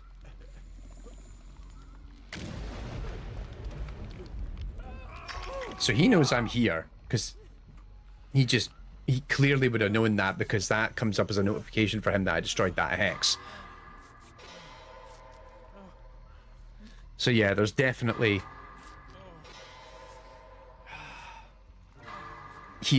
I think he is playing a counter hex build. Actually, I don't know if if you're watching this on Twitch, can you actually highlight my perks to see what they do? I did try and turn on one of my plugins that allows you to be able to highlight the perks that I'm playing in the game. If it doesn't work, then that's fine, but I forgot to check it before I went live. But yeah, if we get Gold State funded, I will do the in-depth analysis of the brilliance of the Super Mario Brothers movie. And I'm going to drag... Actually, I'll drag Jack, who's over on YouTube. I'll also drag, actually, for Happy Pie, I'll drag Graham into it, because... Actually, I don't know what Graham's opinion is of the Mario movie, now that I think about it. That is a good question. I'm not going to bring Matt into it. Matt will be a miserable bugger. He'll complain. Maybe Ben, but only if Ben's drunk. I think Ben's opinions on the film would be really good if he's had a lot to drink.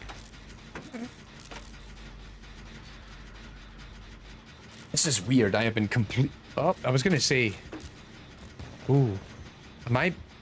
We didn't destroy Ruin. Oh, the overlay thing does work on Twitch. Fantastic. So there you go. You can see which perks I'm running and what they actually do. The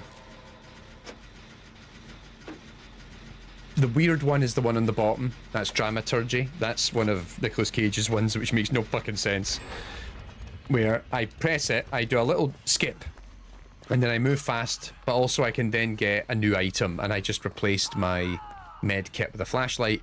But also sometimes it has negative effects where I'll end up like doing stuff like being exposed, which means I can get downed in one hit and all this sort of weird shit. Right, hang on, where's his other fucking... No, I shouldn't play into his hexes. Playing into his hexes means he's going to... I think he's got Pentimento.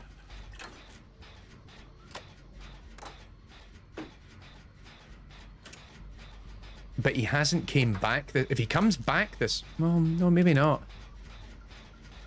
Because if he had Pentimento, he would have came back and reignited the hexes.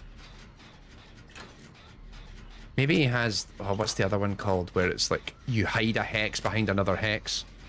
There's so many of these now, and I forget all the bloody names. I should go and help, but at the same time...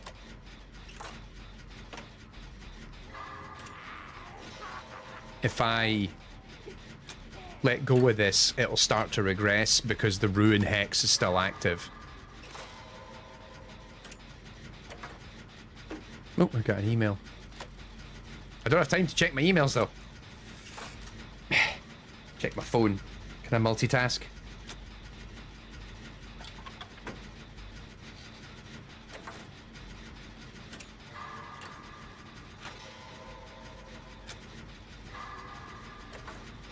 Oh, so this is funny. I love this shit. I've got some. I was sharing it in the organizers group. I am getting spam email now from some random company. I've been tempted to drop them a message and be like, "What the fuck is your problem?" Where I've seen this happen before, where it's a company that's like, "Oh, we will sell you the attendee list and all the information from this event." And I think critically what they do is they try and get me to like they try and get an event to like sell to them the attendee list with all the contact information, so they can then like use it to like, you know, harass you all with all sorts of spam or like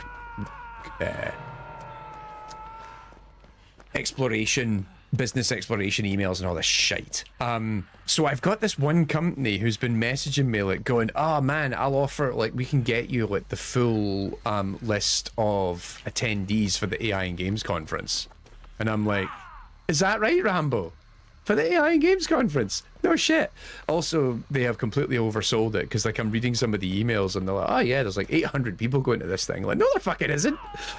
If there is, we've not got enough catering, so I'm fucked. But I'm like, what the fuck are you talking about? Also,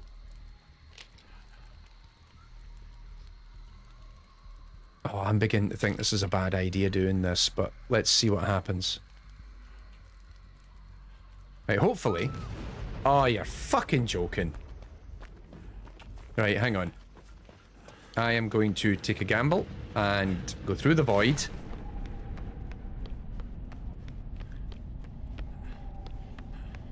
That might get me to the other side of the map faster.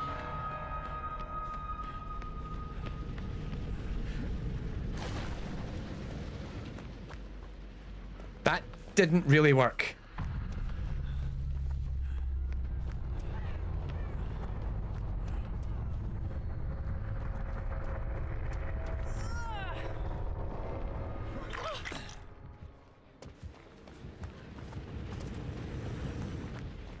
I'm not going to be able to rescue him in time.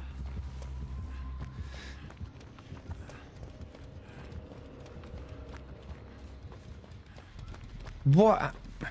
This is my own fault. I did not pay attention to what was going on. It all went belly up when I wasn't looking.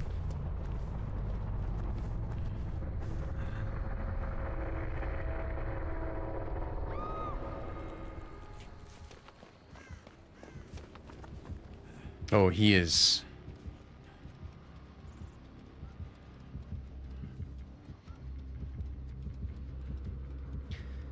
He is hoping to stop me going for the rescue here.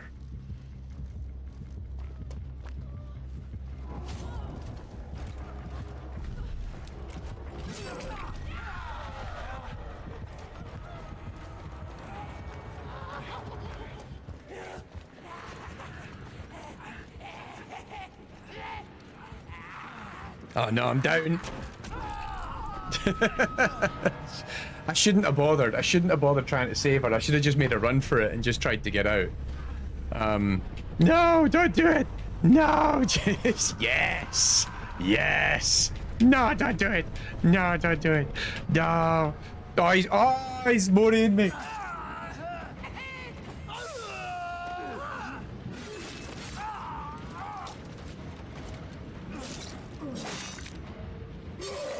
Oh, Oh, that's metal. Yep, clearly reading emails and fixing hex. What build was he running?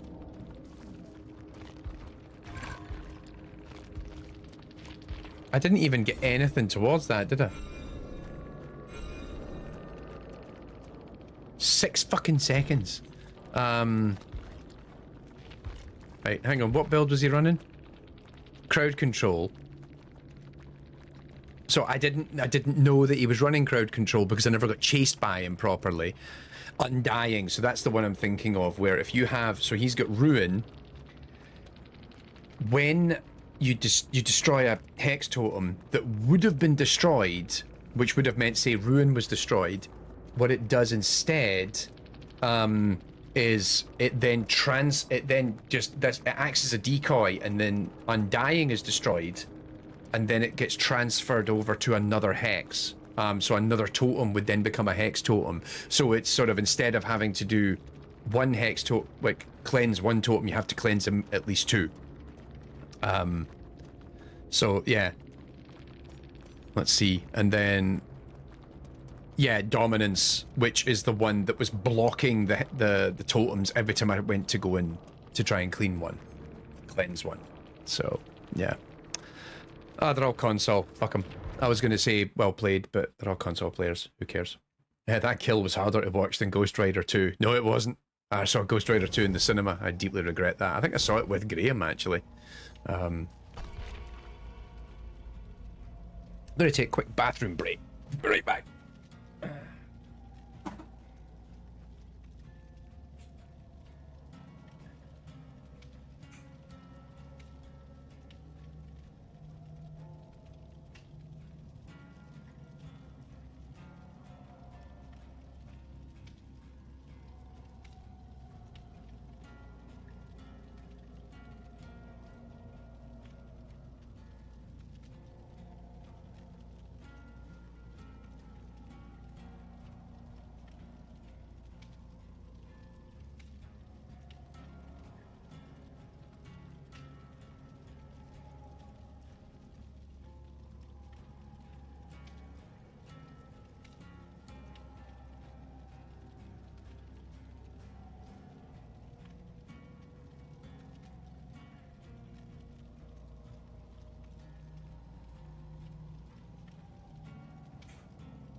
God, I'm getting old.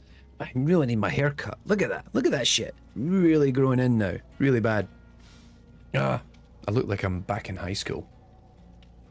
Where did my headphones go? No.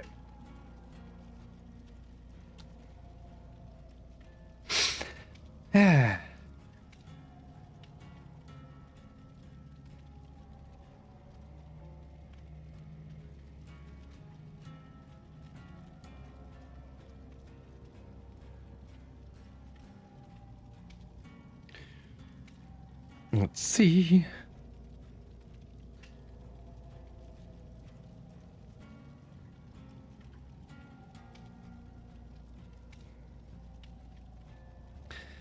Let's see. Did I get another email? What the hell? This is the plight of Oh, I've had the same person email me twice.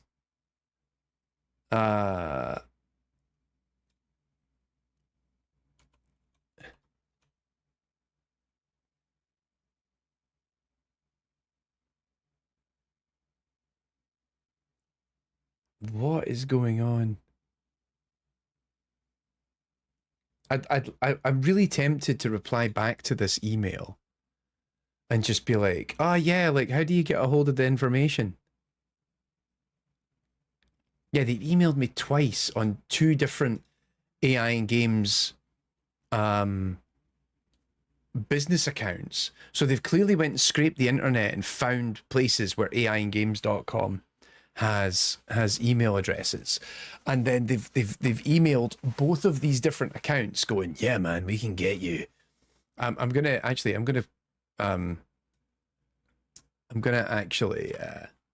copy and paste in to the chat what it says. Let's see if... Oh, no, hang on. I need to do it on Twitch, maybe. No. Oh, it's too much.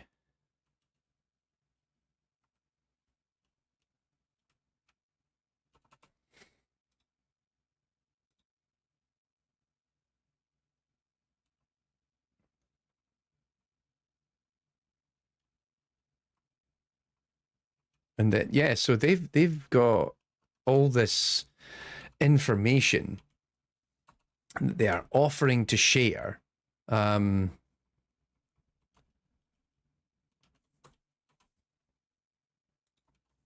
With me. Yeah, just to share it on Twitch. I'll post it over on Twitch because I realize I'm cross streaming at the moment, which is bad. Oh, no, you're allowed to do this now, aren't you? For a long time, they would have kicked you out.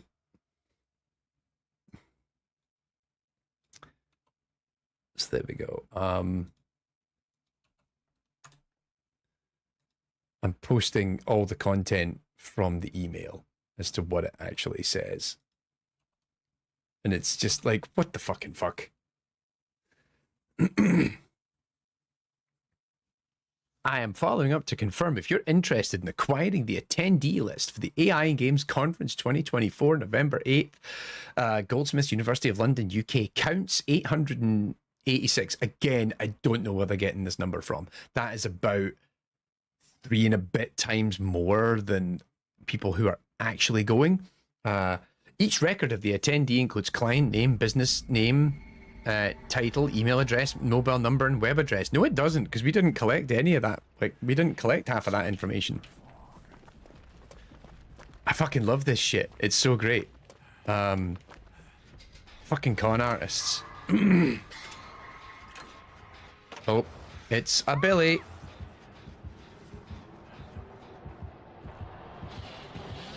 Shit! Oh, fucking hell! That was my own fault. Ah, fuck that really badly.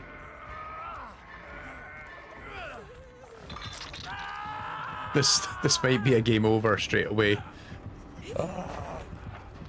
What was I doing?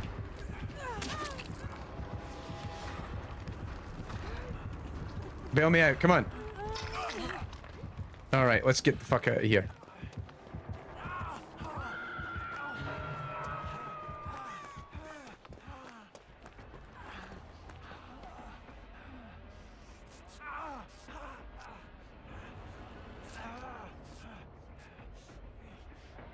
Come on, come on, come on, come on, come on, come on.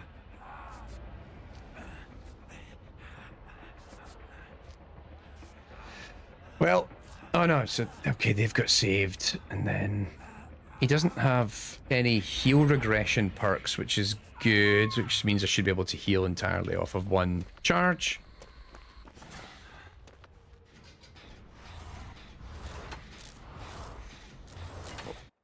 Bear with me a second, I need to move the stream stuff around again. There we go. What? Come on. Ask if they have codes for Raid Shadow Legends. Yeah, like, Scup, I think that's it. Like, they're trying to get something for a quick buck. But I'm like, what are you hoping to... Like, part of me is, like, morbidly curious. Like, it's one of these, like, weird, dumb internet things where it's like, what if I pay them money to give me information and find out what information they give me, and then I can make a video about it? I don't know. Like, part of me is, like, morbidly curious.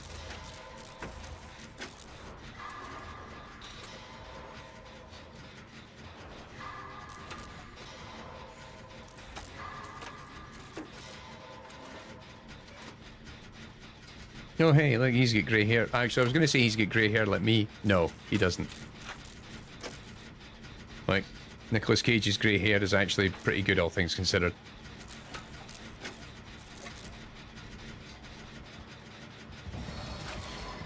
He has Tinkerer.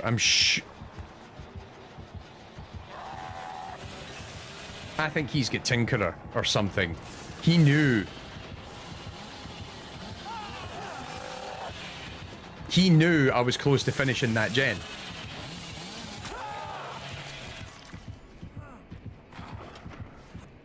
Fuck off, Amber Concert. Yeah, he's got Tinkerer. Like, there was no way he knew I was that close to finishing that gen unless he got that information as a perk, without a doubt.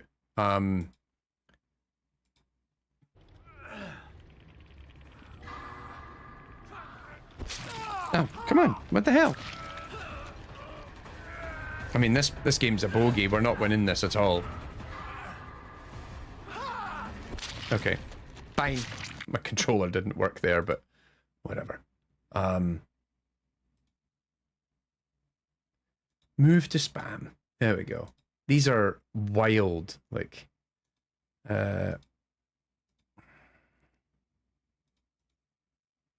just block that person. Oh, where was that other person earlier who sent me stupid messages on Twitch? Yep, reporting them for spam. I was going to say, I like how when you could report on Twitch, one of the first things it offers is terrorism. But then again, yeah, probably.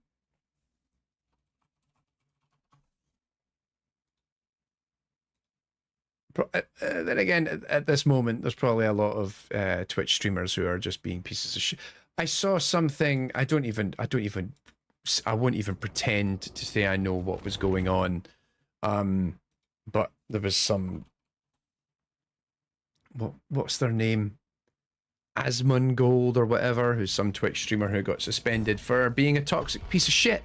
With regards to what's been going on with the genocide in Gaza. And it's like, oh good lord, what's this? You mean a person on the internet is apparently maybe a piece of shit? Oh my god, the Lego X-Men mansion. Sorry, just completely pivoting, but the website I went to look up the story, they've apparently put out the announcement of the X-Men mansion now. For it comes out on November 4th. It is, fuck off, stupid thing, $330. Oh my goodness, this looks so good. I'm just going to post this in the chat right now because this just looks like the best fucking thing in the world. Oh my goodness. Look at this. Oh, look at that shit. That's amazing.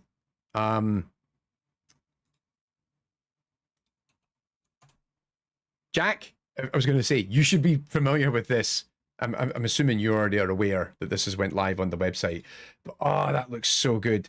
I don't have $330 to go and buy an X Mansion Lego set as much as I really, really want to. I'll maybe just take the Blackbird as a consolation prize, because I mean, one of the reasons for that is my partner has already bought me the Legend of Zelda Deku Tree set because it's my birthday it's my birthday in December. And so they were like, what would you like? And I saw they announced the Deku Tree set, and I'm like, I want that shit. So yes, they have purchased me that set, so I'm very excited. But oh, that looks so good. And I just finished critically, I just finished oh, good. Okay, Jack, I figured you had already seen it, but you know, I figured, you know, we should just share it with you just in case. But I'm sure you didn't see it of your own volition. I'm sure it was shared with you by a mutual party. But yeah, I finally finished X-Men 97 a couple of weeks ago as well. Oh, it was so good. Had so much fun with it. Such a good show. My one gripe with it was it felt clearly like this was a show where they felt we're only going to get one shot at this, and so they threw so much at it in one season where I was like, no, let this shit breathe, give it more time. But they didn't. It was still great. It was still great. There's so many great character moments in it. The last couple of episodes are just absolute fire. Particularly as a long time X-Men fan, where you can see the 4 different storylines from the 90s that they're telling at the same time. So it's a bit of this and it's a bit of that, and then they're bringing this together and then up. So on one hand, some of it isn't terribly surprising, but it was interesting to see them kind of take these storylines and like retell it within the context of that show. And it's obvious that the people that wrote that show are massive X-Men fans, because like there was just such an interesting reverence for it as well, that they're taking it in its own direction, but also like, hey, we're seeding stuff that if we get to do a season 2 or a season 3, we're planting seeds now that we can maybe do down the line. And it was like, oh, that's so yeah, it's not all in the 90s, like there's a few plot lines in that season from the 80s as well, but like by and large it's pulling from like, what was it, Fatal Attractions and Operation Zero Tolerance, and even a little bit of a few other like kind of storylines from the 90s. So it was so cool. And actually, well, the bit mid-season is actually taken from the early 2000s. That comes from E is for Extinction. But it was so great to see them pulling on all these more contemporary threads. You know what? I am going to join the ladies and not be a dude for this one. Yeah, let's give this a shot again. I think we can make this build work. Those are cool trousers that Sable has. Kate, I don't like that outfit for Kate. I like my outfit for Kate. She's got a decent pair of trousers. I like the undercut she's got in her hair. Iron Maiden t-shirt. Yeah! And then Lara Croft wearing, well, that. That's interesting. But, yes, I want more X-Men 97. It was so good.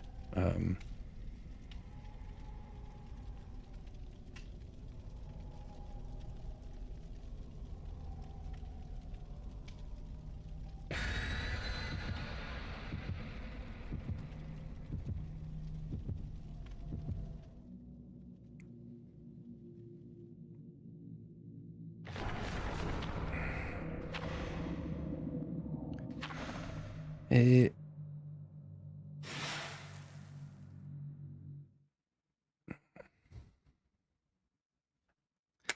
we go. Lizzie, I come into the stream at X-Men 97 chatter. Yes. Oh, we should do a... I don't do that sort of thing, but we should totally do like a... I don't know. What do you call that? Where you stream it and then I'm talking over it or whatever. Like a watch party or whatever. That was... But yeah. Ah! X-Men 97. So good. Like I say, even though particularly towards the end where I could see every single thing it was going to do and I knew what they were going to do with it, I'm like, oh, right, we're pulling this, we're pulling this, we're pulling this. But... Oh, it's Freddy. I'm an idiot there, I fucked that up.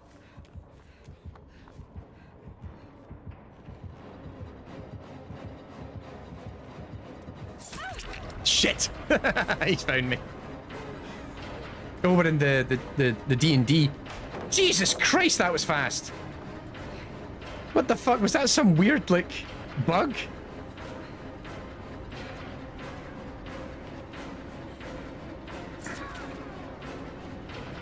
He was moving hell of a fast there. There we go. Got my challenge completed. But that was scary. I think watching X-Men 97 has only reaffirmed that I'm just like, hurry up and just give us an MCU X-Men movie. Like, anybody who's stuck around for a long time, you know I'm a big comic book nerd. You can see it on the wall behind me. A bookshelf full of comics. But X-Men is my first love. To this day, like, I love me some X-Men. Like, growing up in the 90s in particular, like, I can actually, one of the things I did like about X-Men 97 was they made a lot of references to other IPs and stuff. So you saw, like, was it in the closing stories, like Doctor Strange is there. There's a whole bit in the Operation Zero Tolerance storyline where Captain America turns up. You get to see Spider-Man for a bit, and I'm like, oh, that's quite fun. But one of the things that I thought was really kind of interesting about it was how they did this kind of like the whole bit at the end where it's like Captain America and Iron Man are like protecting the president and stuff, and so it kind of ties back to like how the 90s comics worked. Like as somebody who got into comics in the 90s, the idea that the Avengers are popular and cool is just very bizarre to me, because the Avengers were absolute has-beens in the 90s. Like if you read Marvel comics, the X-Men was the thing, right? And so when you see, like now, like they kind of reoriented it, particularly in the 2000s, like a lot of the work that they did on an editorial level was to re-emphasize the Avengers as like the premier comic book product, the superhero team product of Marvel. He's very close. Run! Oh, there's my clock that I can use. So I'm in the dream state, which means that I can't hear my terror radius right now because of Freddy. But if I pull on that, I'm good. And then... But yeah, so like watching X-Men 97, I kind of liked that they kind of did that thing of like, oh yeah, the Avengers are a thing. Captain America, blah, blah, blah, blah. But let's face it, at the end of the day, it's all about the X-Men. The X-Men are here to save the world. And so it was nice as somebody who grew up with 90s comics, kind of having that reaffirmation of like, yeah, fuck the Avengers, man. They're absolute amateur hour.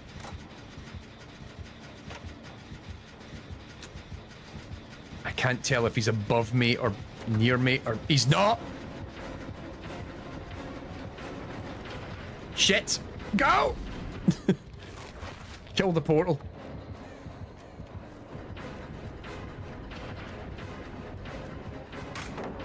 Haha, fuck you.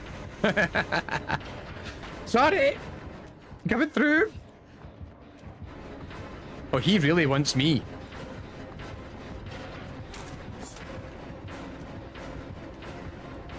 Fuck you, buddy. I'm not your buddy friend. I'm not your friend guy.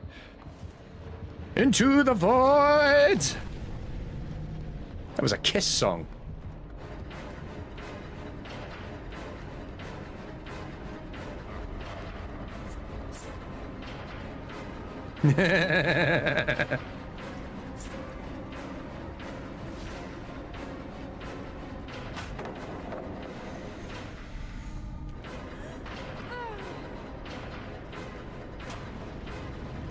God, he's still chasing me. Get up, man. Fucking hell. Why is nobody preparing Jeds? Come on, the fuck.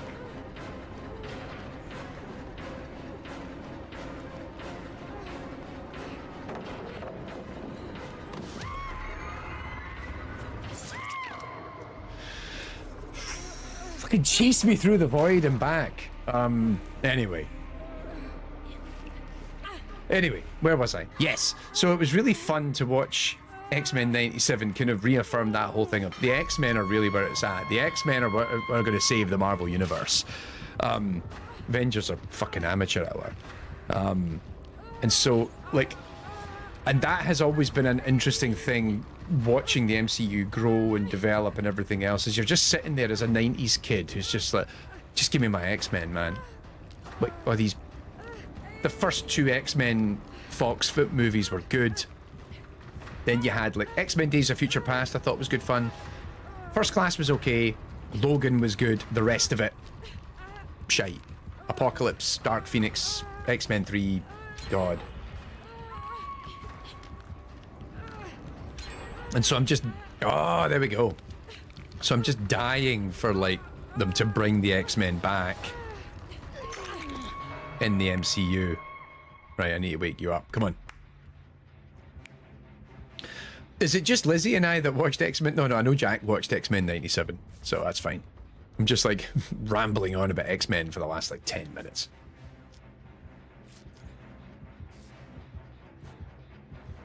They need to put that on like Blu-ray or something. Like, sure, it's on Disney or whatever, but streaming services come and go.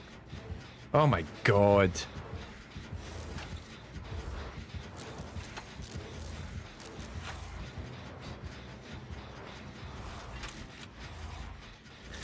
I forgot that this gen was like nearly done when I left. Oh, is she dead? Oh shit, he's gonna come through a portal, I think. Oh, he's teleported for sure. Oh yeah, so one of the things Freddy can do, we just haven't seen it, is... So first of all, we go into the dream state, which means we don't hear... We don't hear the terror radius properly. Shit, he saw me! We hear the lullaby, which I don't know if you can hear that quite clearly right now. There's a lullaby playing. But also the other thing is that Freddy can teleport to different... Freddy can teleport to generators. He bleeds out of them, which is quite a cool effect. The new Penguin show is shaping up nicely. All right, so good point, Jack. I finally watched the Batman last weekend. Partner and I sat down and watched it. I generally enjoyed it. I thought it was too long, and the point it was making did not need to be that labored. But at the same time... Oh, come on. There we go. But at the same time, I could see how they could then make the Penguin TV show, because it really sets up the environment, it sets up the world in a really interesting way. So, yeah, I need to check that out. Yeah, you need healed because you're dead on hook. We're so close. One gen out. We can do it! Yeah, no. Let's not stay. Let's go. He's too close to us.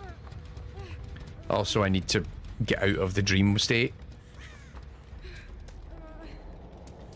How did I end up with the same clock? 2 dreams in a row. Okay, that's it. You keep him busy. And I'll go and rescue her. But, also, I mean, I think it's got its problems, but generally I think the Penguin was... Oh, sorry. The Batman. Oh, he's coming here. He knows I'm coming to do this.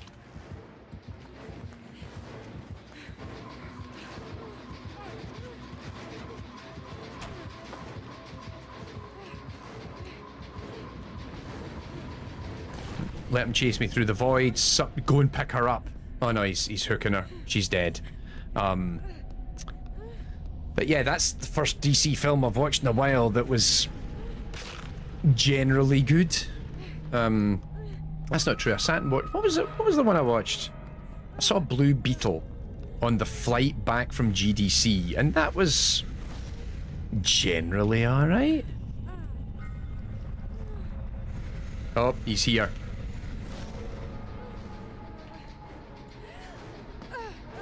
I don't know where he is, though. Ah, fucking hell. Shit. Right, I'm just gonna die and give Kate the hatch and see if she can get out.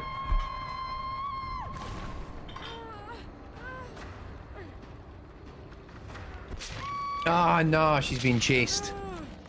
Bollocks.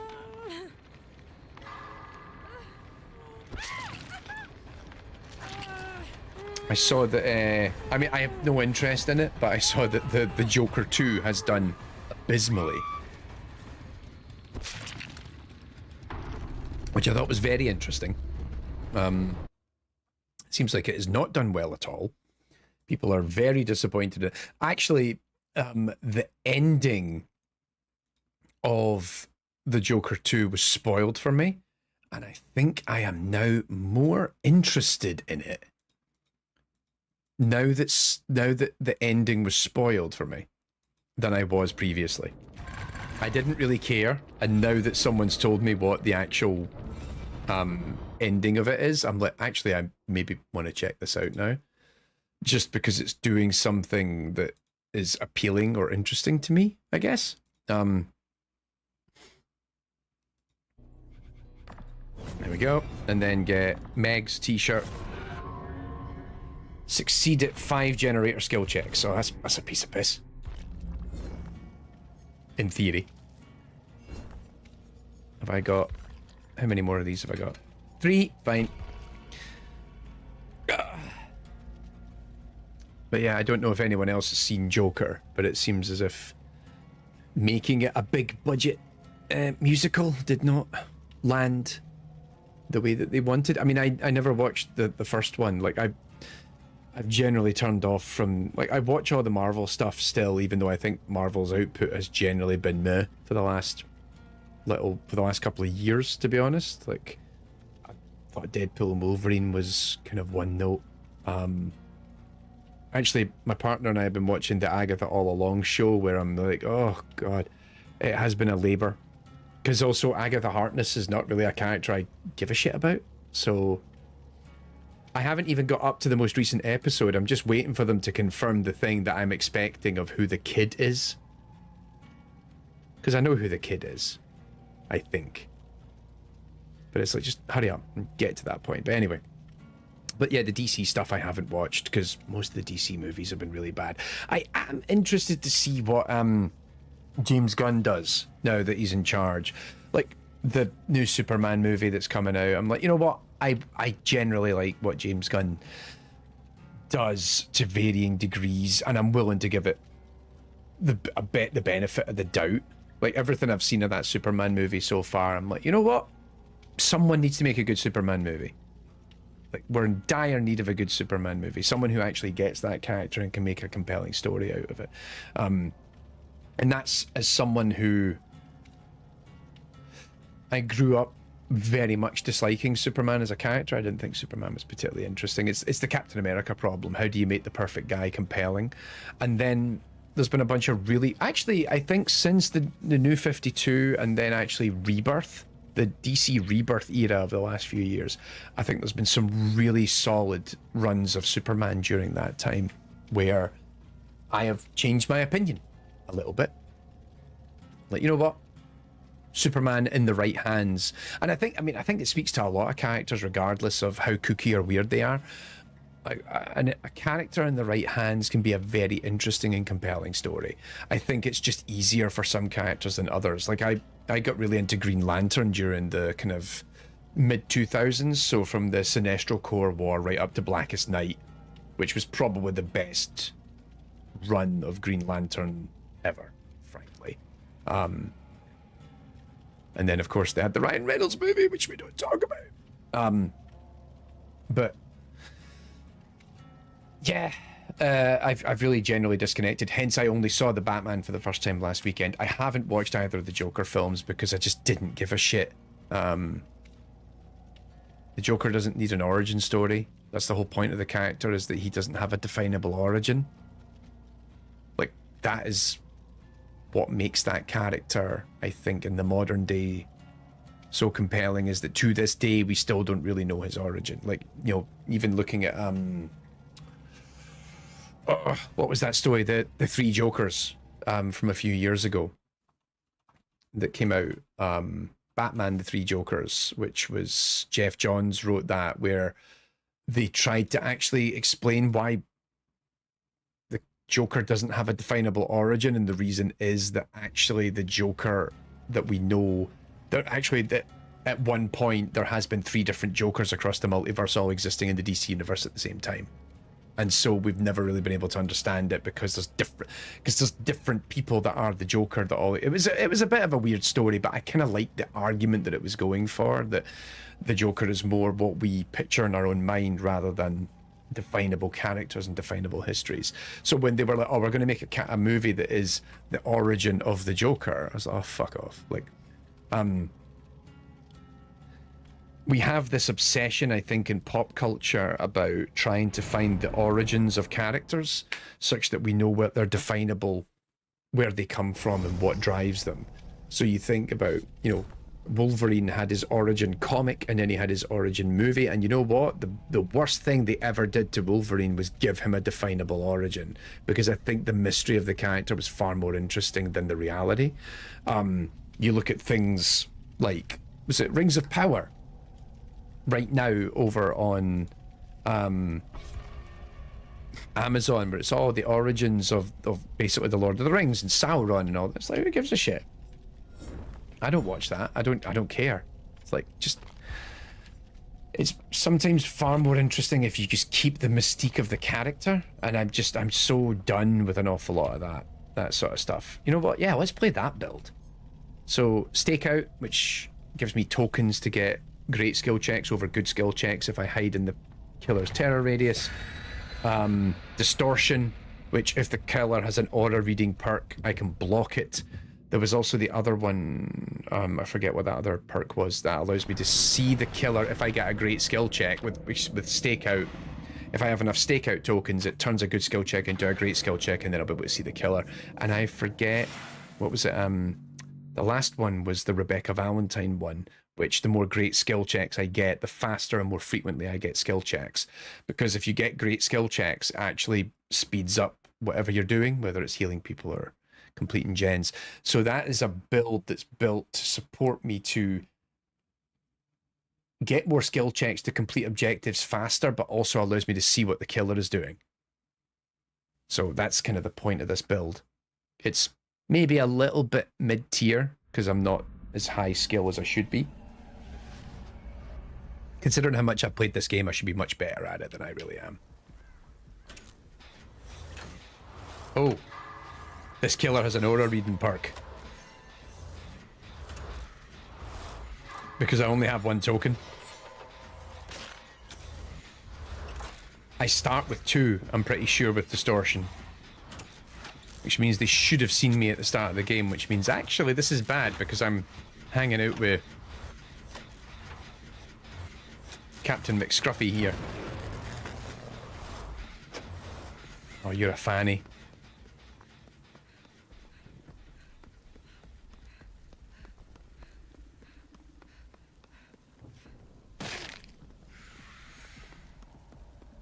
No evidence yet of who the killer is.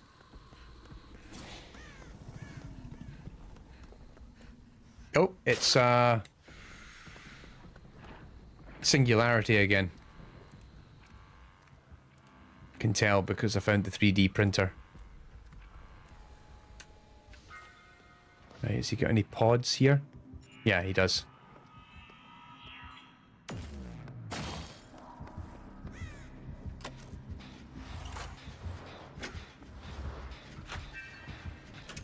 Where's he coming from? Oh, he's over there. Shit! He's on the way. Running away.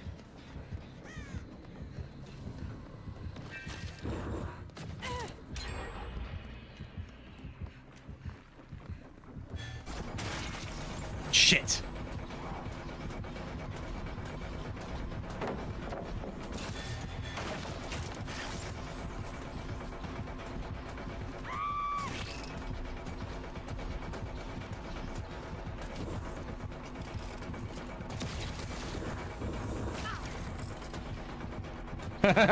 You fucked up. Nice. He's gonna do it again. He's got far too many of these pods. I can't do anything about it here. Lara, what are you doing, man?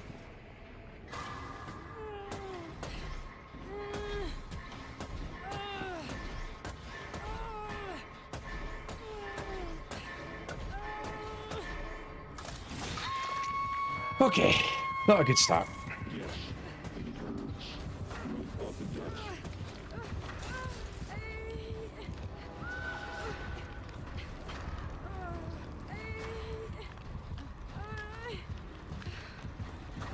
Oh, chings. Got a whole bunch of notifications over on I think more and more people are joining Blue Sky, so every time I turn on to Blue Sky, there's just a bunch of like new followers I've got, which is nice. Blue Sky is great, by the way, if you're not on it. It's basically Twitter, but like less shit. You need to leave, because nobody can rescue me, and I'm not getting anti-camp. Come on!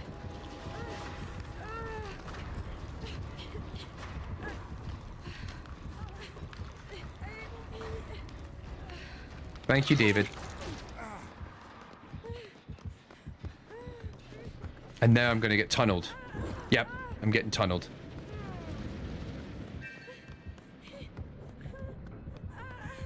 Yep, I am getting tunneled.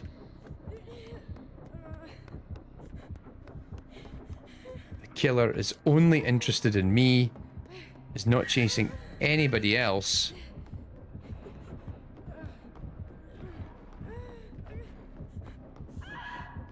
Oh no, I stand corrected.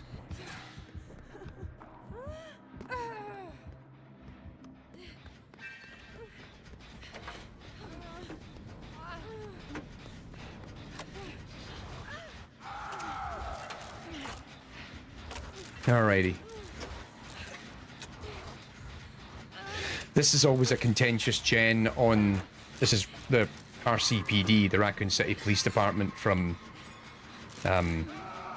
Resident Evil. This is always a contentious one. Shit, here he comes. I need to get out of here. That generator is always a kind of contentious one to get, because you kind of want to get a generator in the middle of the map out. There's always one in the, there's always one or two generators in the middle of this map. This is actually an episode of Artifacts I really want to do, which is how does the map generation work in Dead by Daylight?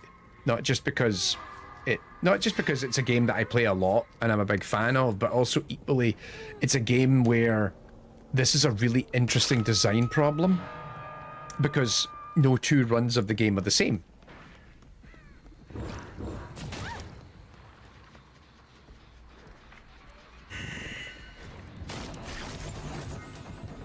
Yeah, that was stupid of me.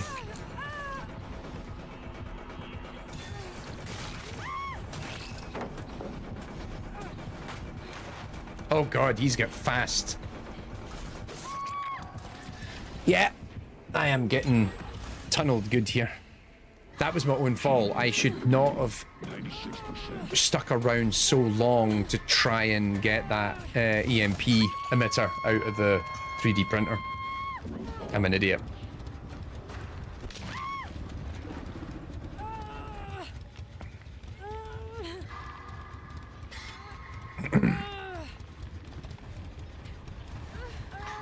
Ay, ay, ay, ay, ay. Anytime, man. Jesus, what are you doing?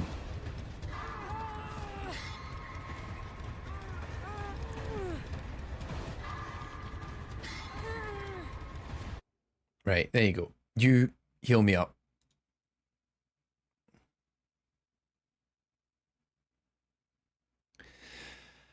Oh.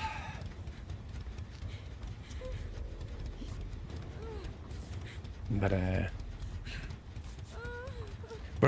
I'm hopefully gonna be back on stream tomorrow night, because my partner's away, so I have nothing else to do. And I double checked with my friends, they're all busy, so we don't really have time to do any gaming. So I'm thinking we'll come back online tomorrow night and we'll do some more streams of RoboCop, Rogue City. Yeah, fuck you. Ha ha ha ha! Into the void. And this is when I find out the killer goes into the void as well, because I'm dead on hook. So I'm waiting for the killer to then see this as a compelling argument. Yep, told you. Fuck you, buddy.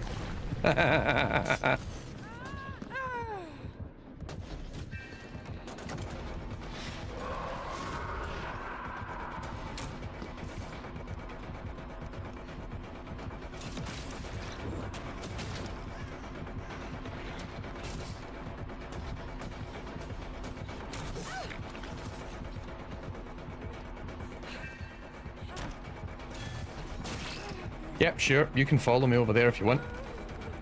Is that pallet still up? Yes! Oh, fucking hell!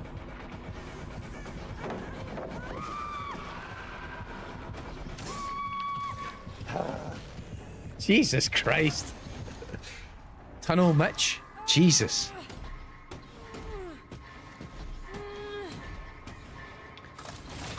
Oh. This guy does not like the idea of me having a good time. On the bright side, I'm pretty sure I completed my objective for the battle pass, so that's all good. Yeah, so tomorrow night we'll play a bit of RoboCop, Rogue City. And then I'm really hoping, so I'm offline, I'm playing Warhammer 40k Space Marine, the first one. Because it's been on my to-play list for forever. And now, of course, we've...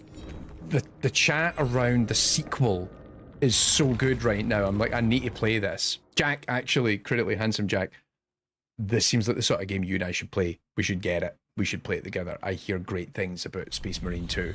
But I'm trying to finish the first one first, so hold on to your butts. Earn 25,000 blood points. That's nothing.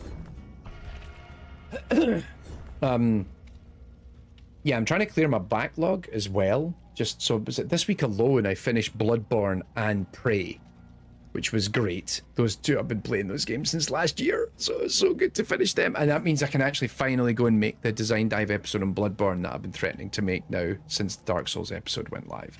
So, and I can start playing Dark Souls 3. Finally.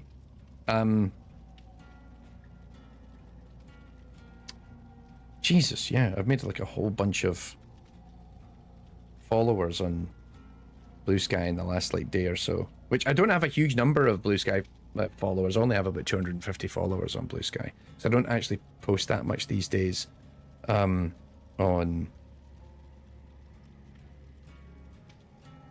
socials. Oh, what's up? Oh, I've had new photos sent over to update the website with. That's fine. This is one of these fun things. Did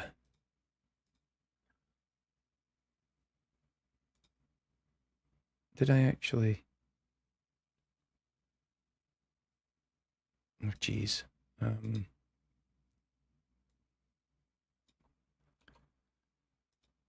So I've had a.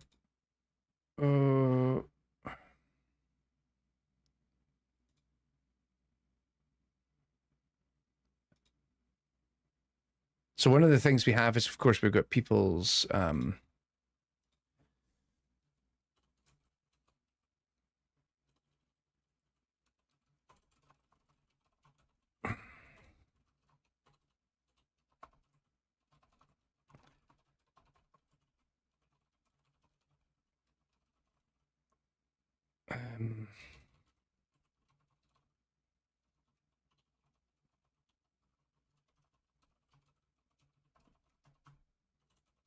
yeah, so I've just had one of our advisory boards say, hey, we've got new photos for some of our speakers. Can we update the website? Which is sure.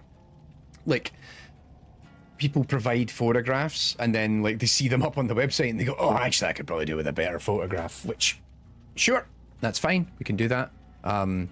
So that means I've got a little bit of work tomorrow because also we've made some promotional materials using the existing photos. I'll update them and we'll put them up on the website, and then we'll update some of the, if you're already up on the AI and Games conference website, you'll have seen all the speakers are there, so we'll update the photos there. But then also we've made some promotional stuff over on the AI and Games website, because I've been doing like articles on the website announcing all the speakers, so I'll probably have to go in and update the art that we put up there and then put them on the website too. So yeah. Whee. Busy.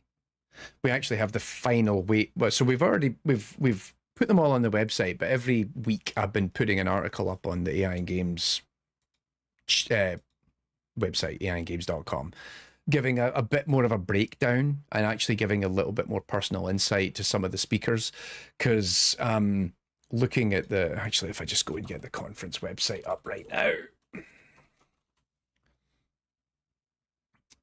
There's a bunch of speakers. A bunch of the speakers that we've got coming are people I know personally. And some of them I don't. And so I've been trying to give a little bit more flavor. Even if it's not people that I know personally all that well, it's also people that I just know from the community. As well, we've got a whole bunch of like first-time speakers I think coming as well to the event, which is really exciting.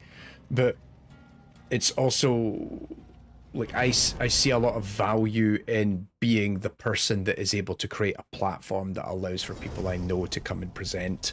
You know, it's important that we have events like this and that they continue to proliferate. Let's see, did I set up my... Oh, have I ran out of thingies? No, I haven't. Oh, shit, because I changed build. Bollocks. I didn't use the event offering in the last match. There we go.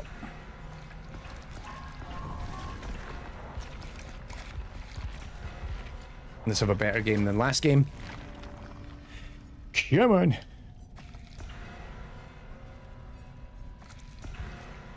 Come on, Sable. Like, you're the one that's holding us up. Jesus. Yeah. Anyway.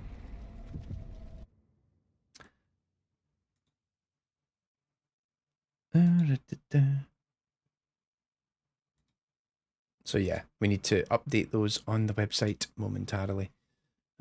I'll do that tomorrow, hopefully. There's actually one person who isn't on the website yet for the conference that we need to put up. I actually need a photograph from them, so I need them to actually like provide that photograph, which would be really useful. But yeah, it's one of those things that you don't really think about until you end up doing a lot of stuff like this. Of do I have a nice, do I have a photo of me that is good for public consumption, to put on websites, to put on all sorts. Like, it's one of those silly little things that you just don't really think about.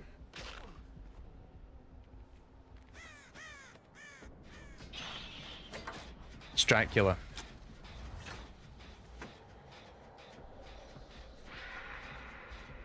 No, went the other way. You can tell it's Dracula by the noises, because... So, this is our first time showing Dracula on a stream. Dracula can shape change. He is, by default, a vampire. But he can shape change into a bat, where he can't see you when he's in bat mode. But he can sense your scratch marks. So there's like scratch marks I'm leaving behind right now because I'm running. So when he's in bat mode, he can see my scratch marks. And then he can also turn into a wolf. And I have to admit, I have not played enough Castlevania games to know when Dracula could turn into a wolf. Is that a thing? And when he's in wolf mode, he can pick up scent orbs that make him temporarily faster. So you can kind of follow your scent and know where you are, which is kind of wild. What in the fuck is that? Discover a hidden guardian at the Yamaoka estate. I just got an achievement there. That's wild.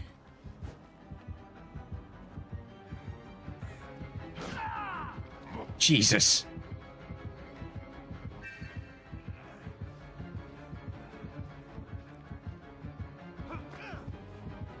There's Dracula.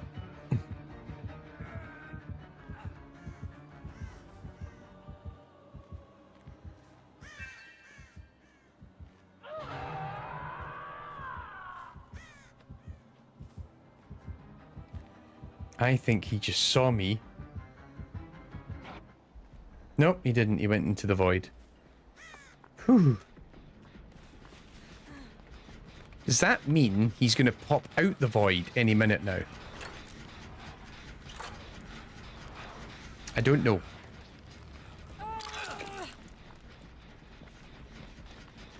Alright, you go and heal Nicolas Cage. Shit!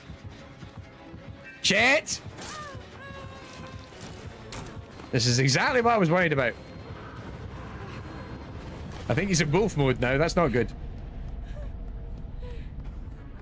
Yep, he's followed me into the void. Fuck-a-doodly-doo. I only have 2 portals to work with.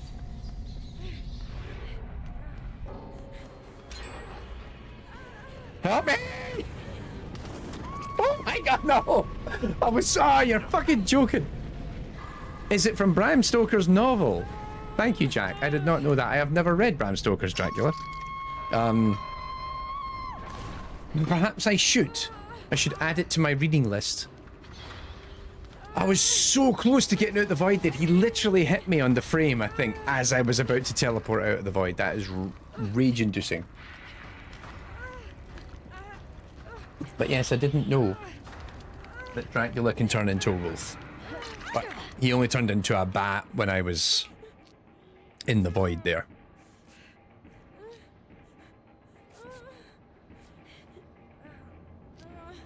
Thank you.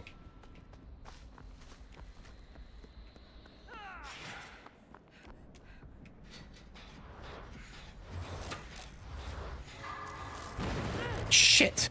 That was fast. He's still in the void. So I didn't see him.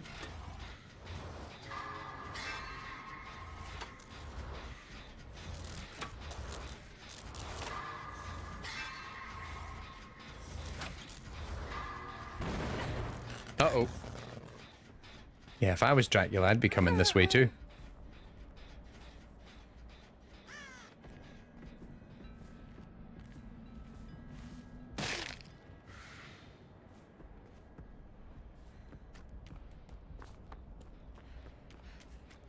Why did Sable rage quit?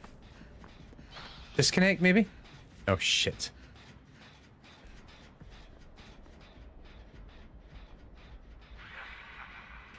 Nope, we're good.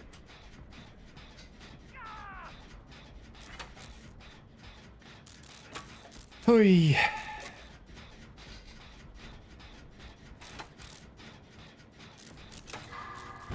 Oh, for fuck's sake.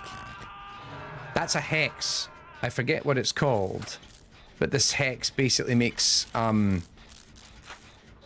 lot of the skill checks harder. Because the time between the audio cue and the visual cue is messed up. Typically you hear the audio cue before the visual, but now he's got a fucking hex totem somewhere. I need to destroy this thing. Not that this is gonna work. We are dying here. This is not good at all.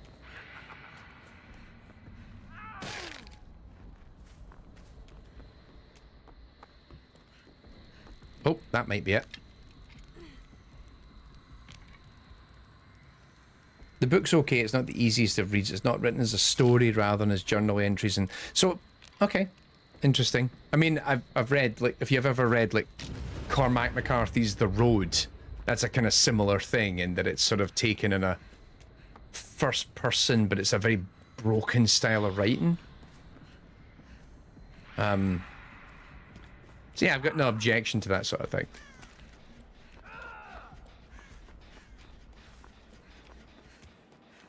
Shit.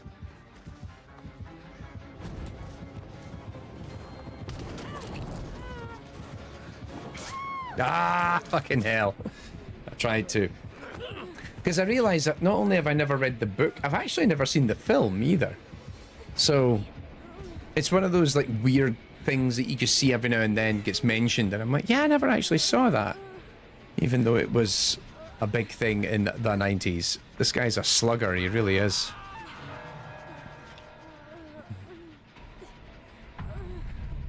I don't like killers who play like this. It's like, so your whole thing is we're just going to knock everyone down. And I feel like this is actually a bug in the game's, or like a flaw in the game's design. 3 of us are down on the ground. We should be able to get ourselves back up because clearly this killer is exploiting this situation. Like, yes, there is one perk that is available that allows you to get yourself back up, but it's the same way that, like, when a killer stays close to a hook now, you'll see there's a very you can see it at the bottom of the screen. There's a line across the screen right now. That's the anti-camp that exists. So if the killer just stays in front of the hook, then I can actually unhook myself over time. They should have something similar for, like, oh hey, I'm down on the ground and none of us can get up, because I feel like that's an imbalance of the game that's never been properly addressed. But hey, I don't know why I'm doing this. Like, I'm dead. This isn't happening. So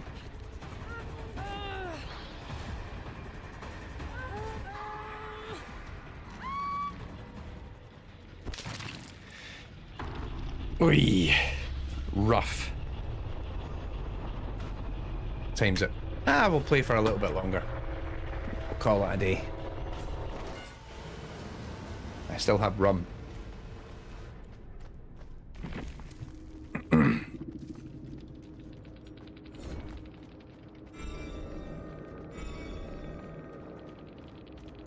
You're joking. Fine. Right, we'll go back to playing as Nicolas Cage, because we were on a winning streak with Nicolas Cage. I feel like going back to Kate has not worked out for us. Nope, that's not Nicolas Cage. That's Nicolas Cage. I'm pretty sure I'm tripping, aren't I?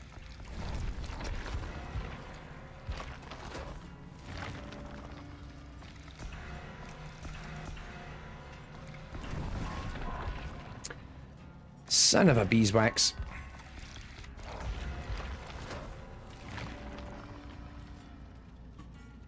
All right.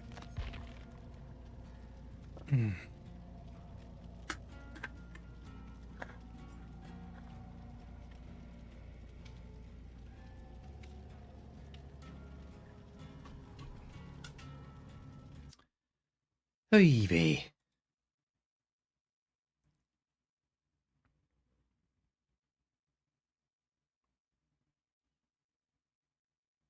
Always interested how, for some reason, when I watch, so I've got my streaming software running here, right?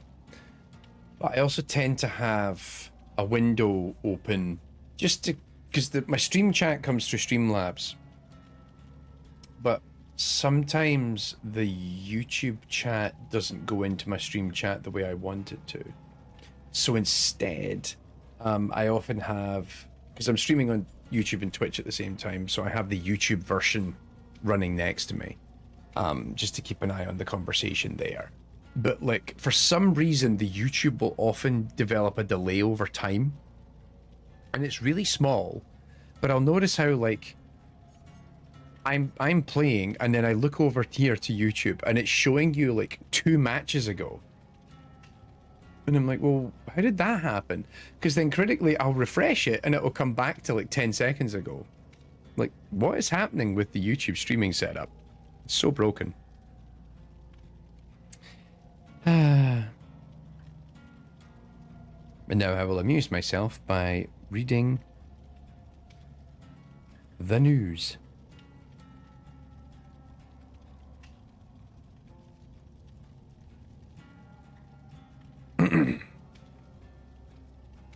Oh yeah, so I totally missed this. So Xbox had a showcase today.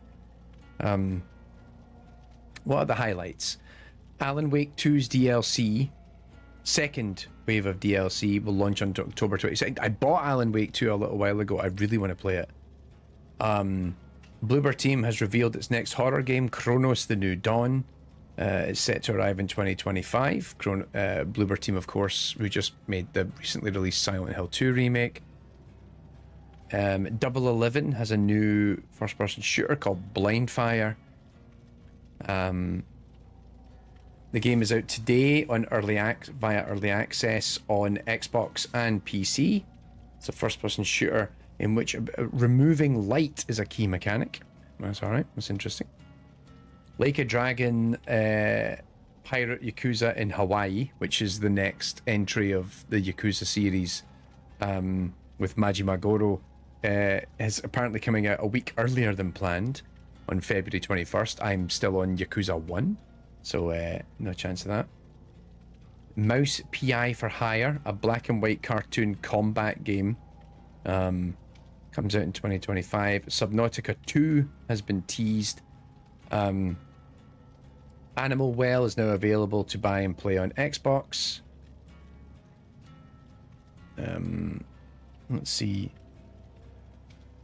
A game fans have been wondering when they'd learn more about the previously announced RPG based on the popular Eden Zero manga. I have to admit, I've never heard of Eden Zero. There's a game based on it is coming out, and it'll be on Xbox.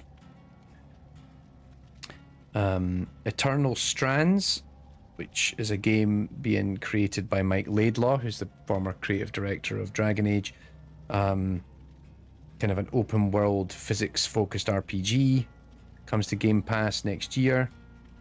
Mistfall Hunter, a third-person PvPvE extraction RPG set in a dark, mysterious Nordic-inspired continent, arrives in 2025. Wheel World, racing a customizable bicycle around colourful environments while also saving the world from sci-fi destruction. I like how he just said that as it loaded in. Phasmophobia is coming to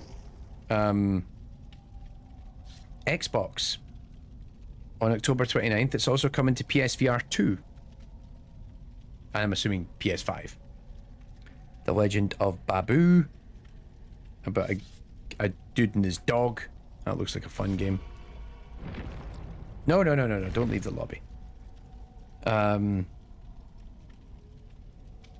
Wuchang Fallen Feathers, a Souls-like action RPG. Okay, so we've had quite a few of these in recent memory. Remedy ended the event with our FBC Firebreak, a first-person multiplayer Left 4 Dead-like co-op shooter set in the same universe as Control. Okay. Going to come to Game Pass, no release date as yet. Interesting. Okay, bunch of stuff. I mean, at least God, at least Xbox actually has something to go for it. Like, PlayStation has been an absolute shit show this year.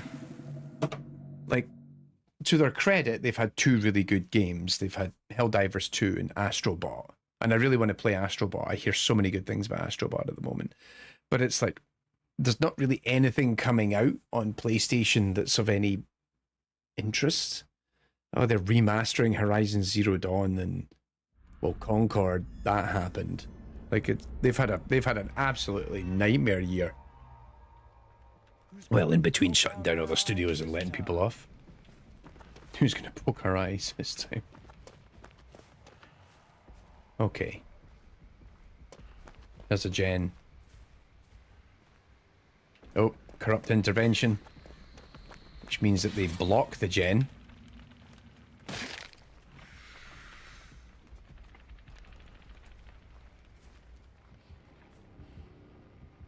Is this a night again? It is.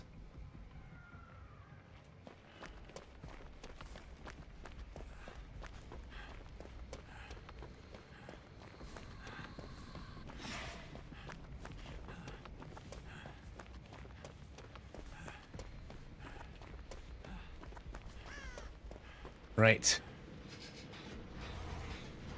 Whew.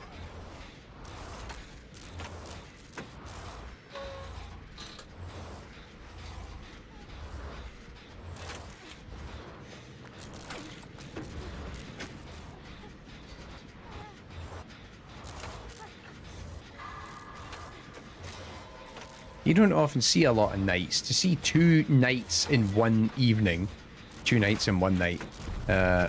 Shit! Oh, hang on.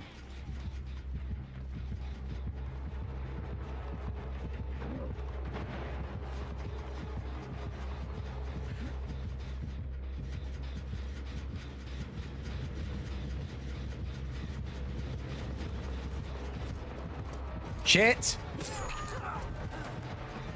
I was waiting for a banner to be issued, so when he spawns his NPC guards, they often drop a banner, and when the banner drops...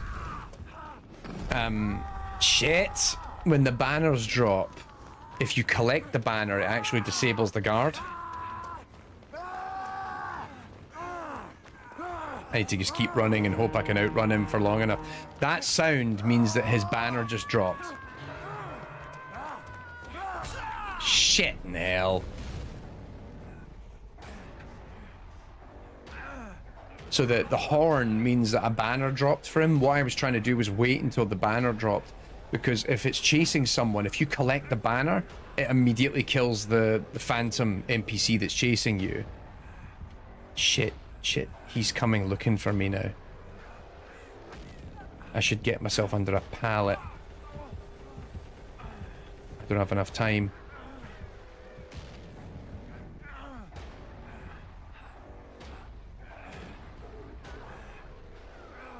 There we go.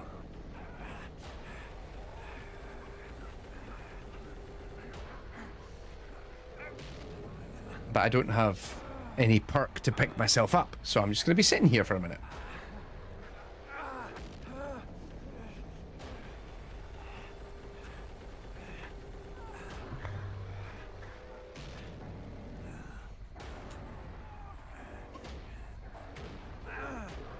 Come on, Bruce.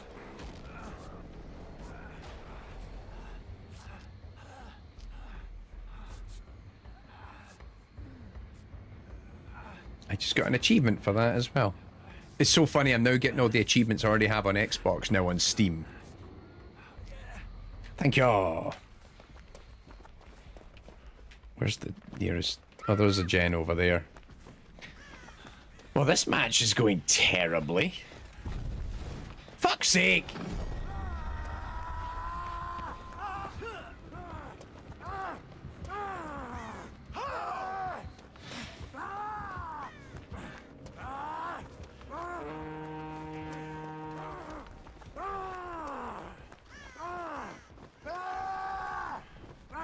I'm trying to just run as... Because if I run long enough, I think he's got a... Oh, there we go. I did it. I managed to outrun it. I think he might have a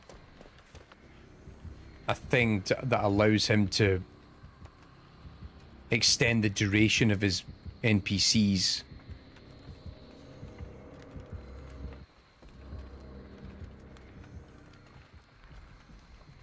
Because trying to outrun these guys has proven to be a pain in the ass. Bloody hell.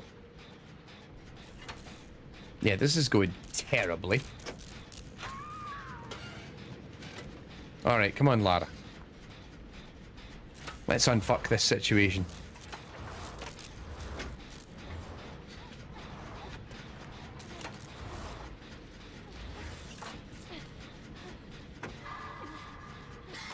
Alright, okay. You're just gonna keep doing that.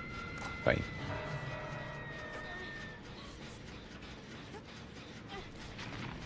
I was gonna say, I'm not gonna stay here because now that you've done that, he's going to spawn a bloody... Oh, fuck me!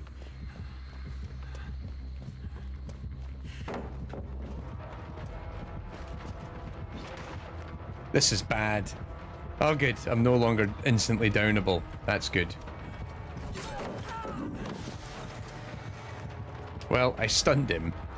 This is absolute shit show.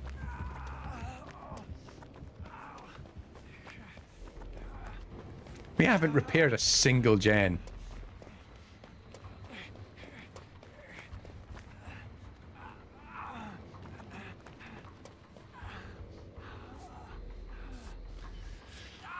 Oh.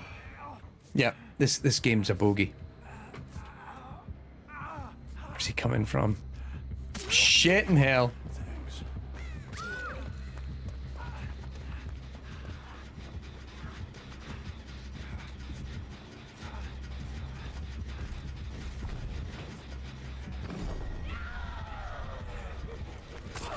Fucking hell, Tommy. Oh, it's terrible. I can't tell whether this night is really good or we're really bad or it's somewhere in the middle.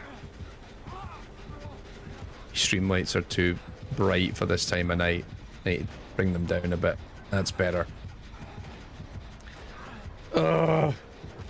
This might be indication to start thinking about giving up.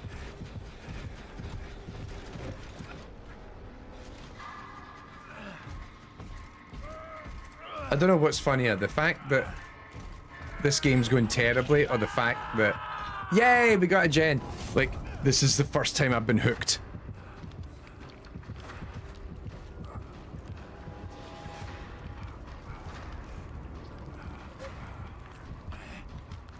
Ah, rum.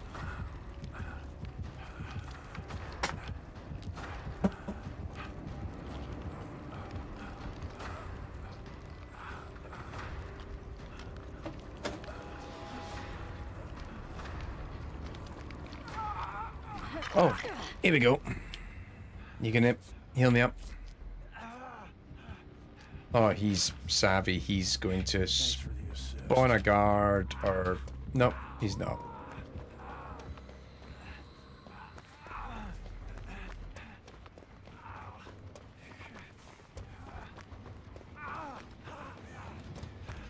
Oh, this is the one generator we've repaired. It's the one that I was working on. I say this as if, like, I was, like, this groundbreaking instigator who'd enabled all this shit. When it's just, no, that's just the one that we managed to repair. I've had a terrible game. I think the rum's getting to me. I think that's what it is.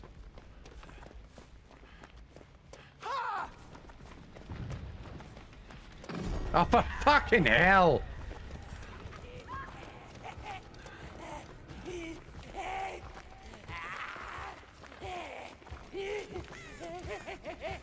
Every fucking time.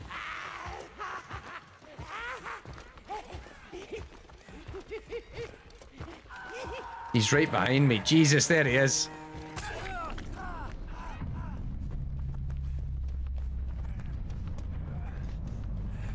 Ah.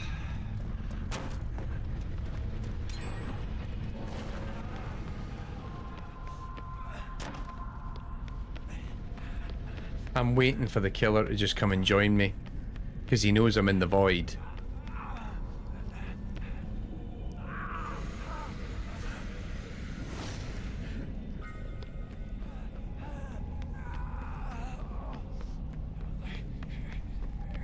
Have we only got one entrance to the void? Oh, that's even worse.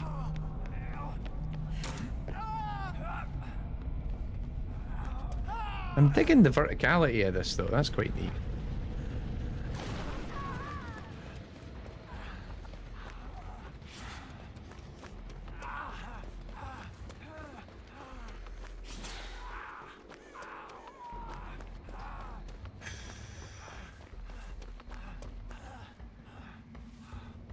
Come on, stupid pumpkin.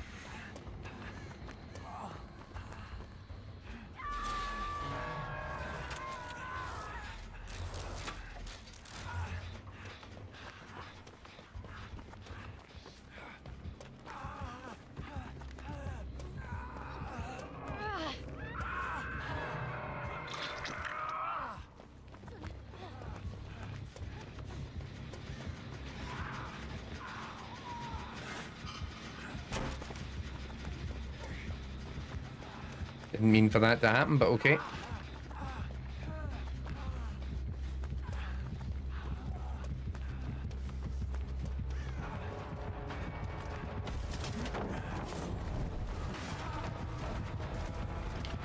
Is Shack Pallet still up? Yes, it is!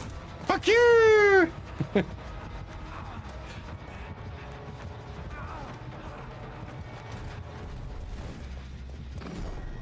Bollocks!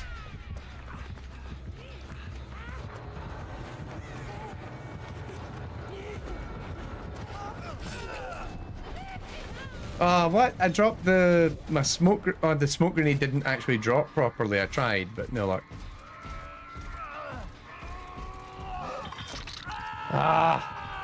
Just when I thought there was a glimmer of hope.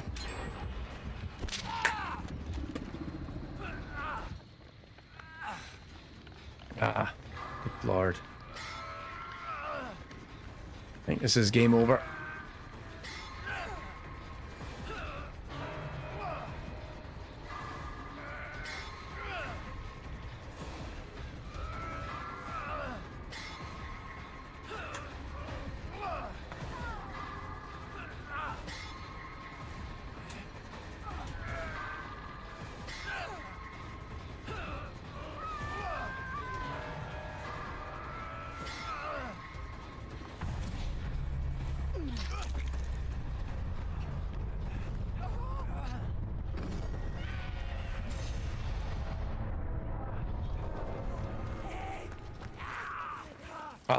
He's used his bot. He's chasing the other person while the bot's chasing me. Which sucks. I actually might outrun this though.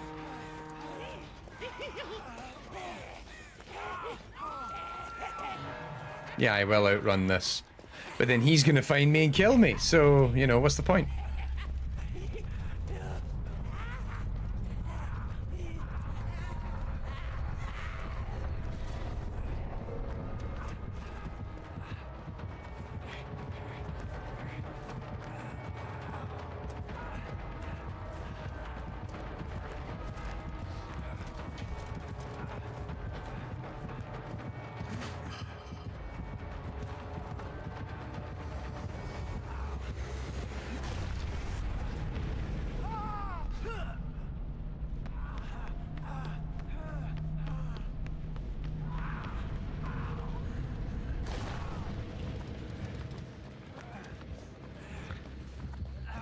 Yeah, I think he's having fun with me now, to be honest.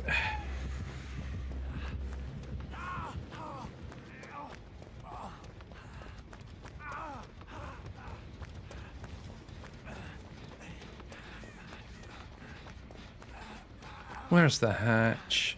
If you're gonna let me die, if you're gonna kill me, just kill me. Like,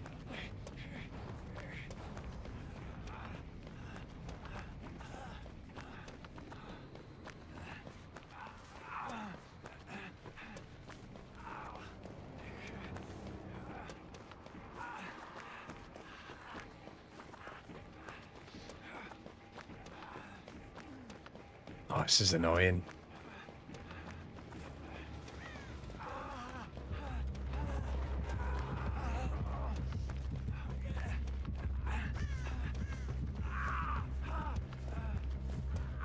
Oh, I hear it.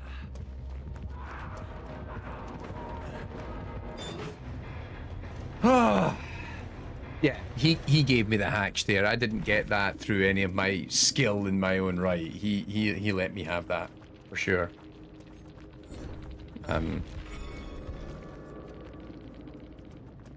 GG's, well played. He was good and certainly better than me. What did he have? Barbecue, discordance. Yeah, Grim Embrace. Yeah, that I figured out. And Corrupt I figured out. But discordance and barbecue I didn't figure out. But okay. Okay, I think let's have one last game. And if it goes well, it goes well. And if it doesn't, it doesn't. Disturb 15 crows. Oh god, I can do that very easily. I know how to disturb the crows, by the way. I was going to say we turned down the lights a bit too much. Now it just looks like I'm sitting in the dark. No. Fine.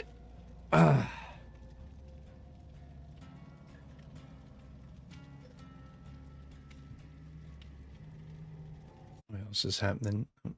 Discord is busy.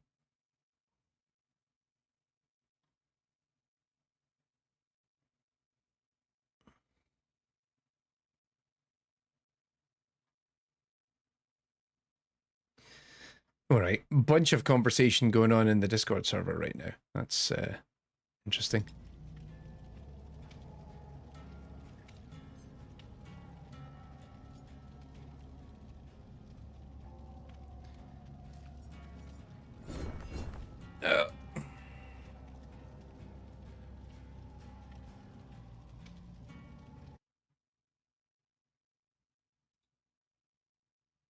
Do do do do do.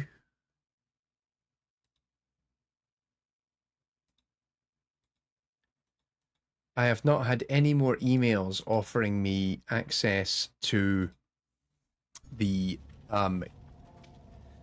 attendee list to the AI and Games conference while I've been streaming. Only two. Only had two of those emails. A third one has not manifested thus far. Disappointing.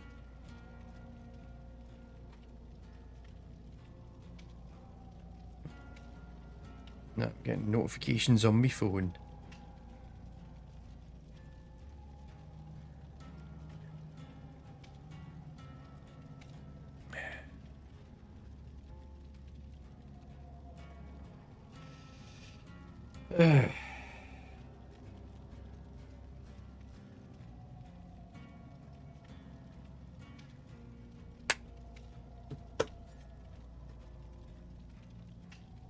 What are we hoping for? One last match. We're going for a win. We started strong tonight, and then it's slowly gone away from us. I think what's happened critically is the longer the night has gone on, more high profile, more like strong killers are logging in to play. So I think we were very spoiled because we had a couple of matches earlier where I don't think the killer was that good. Distinctly remember the match with the unknown earlier. Like that was a bad unknown player. Like I say that with all with all due respect. Like that was not a good unknown player, and I say that as somebody who has been trying to get good at playing the unknown of late. That was not a. But I feel like we were. They were struggling with the matchmaking side of things, and so what often happens is when the game is struggling to fill spots, is the rules will get a bit more lax on the quality of killers and survivors that pair up. And so previously you'd be like, oh yeah, there's no way like these two, like that killer would be paired up with those survivors, and then sometimes it'll blur the lines a little bit more.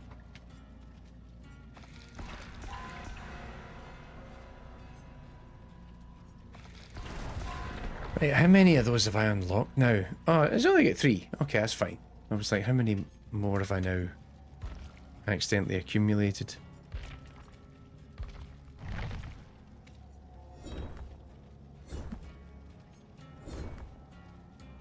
But on the bright side, if we complete this challenge tonight, when we wrap up, we'll be at tier 20 of the battle pass, which is good.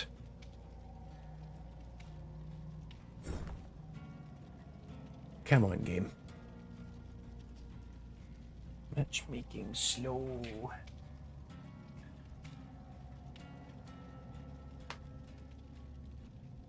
How's everyone doing? You still with us? You've been awfully quiet. The chat of late.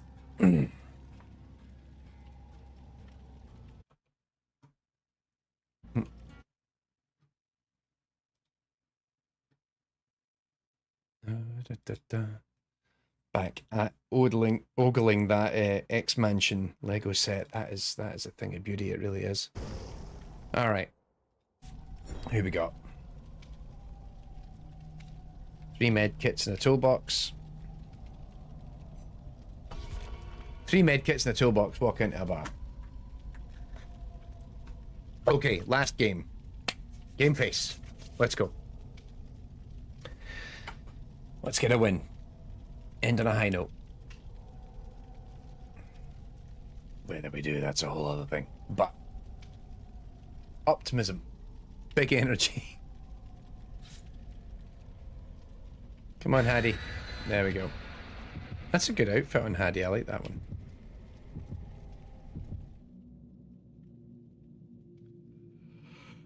Ooh.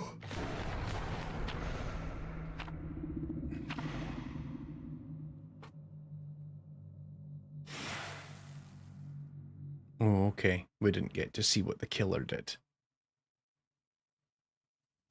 Wonder if that's a Mori that he's got. Like so at the end there, you saw the skull didn't flip. So that means that the killer's Mori is hidden from us. So the killer has selected, or no, the killer's offering, sorry, it's not guaranteed to be a Mori. Could be a map. It's probably not a map thing, because usually if the killer puts a map offering down, we see it. So, yeah.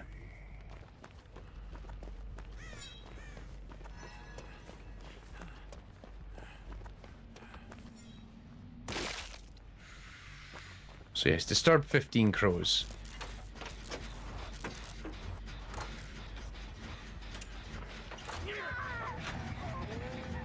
Oh, it's Chucky.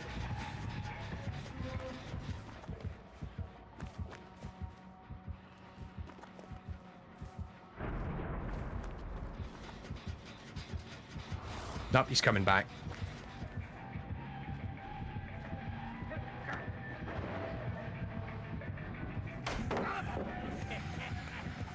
Fuck you, Chucky.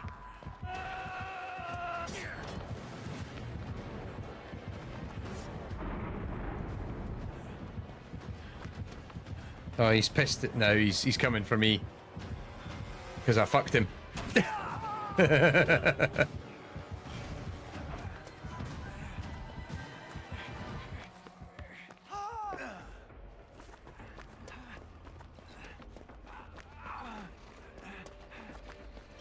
Oh, good lord.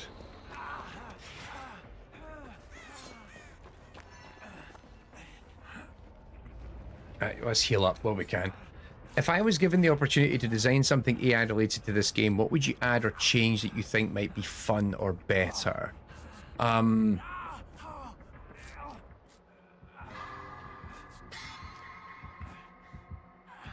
he got some sort of... He does. He has a fucking aura reading perk. He knows I'm here. Oh, he's got a healing... He's got the perk that allows him to see when someone's healing. I'm pretty confident of that. How else would he know I was there? Anyway. So, like, I feel like the... So there's actually bots in this game that you can play. So you'll notice it. If someone rage quits, a bot takes over. The bots are interesting. They're... At first I thought they were entirely, like, rule-driven. But I'm beginning to wonder if they're doing some sort of imitation learning with it, because I noticed I sometimes practice with a killer offline playing against bots, and I've noticed sometimes the bots start to exhibit traits that are a bit more human-like, which is kind of interesting. I think there's a lot of opportunity for like killers that use non-player characters in some way. So you saw like there's the guards that go with the knight, but they're actually quite basic.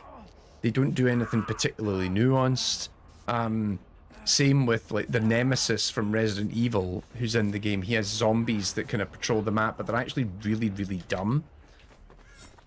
I'd love to see more intelligent takes on that sort of concept.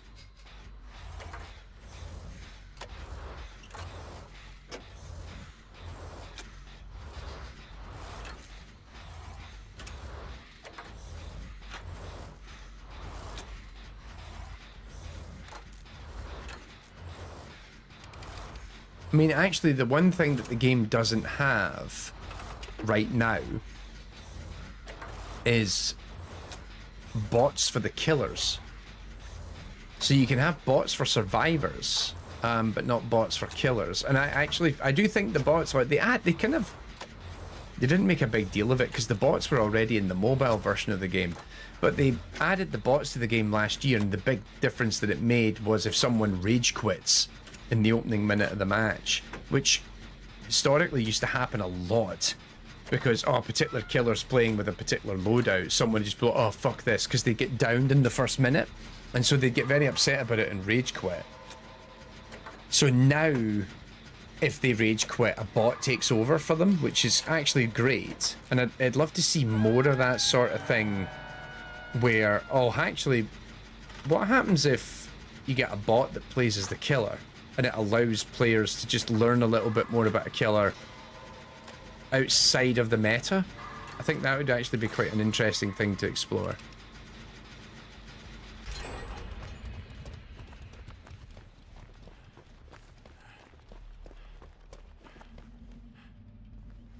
Right, I'm coming, Camden. I'm not getting enough crows to disturb.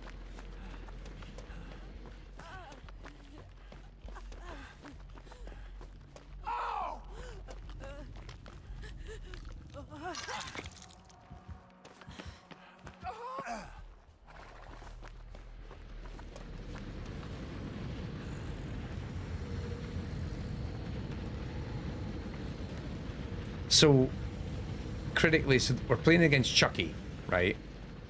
Now, one of the things that Chucky can do is he has a stealth mode. And when he's in stealth mode, you end up with situations like this.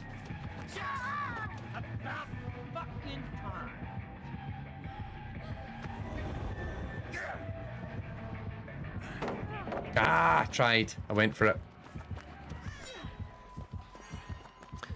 So the way that Chucky works is that he can go in stealth mode, and when he goes in stealth mode, it's actually hard to detect.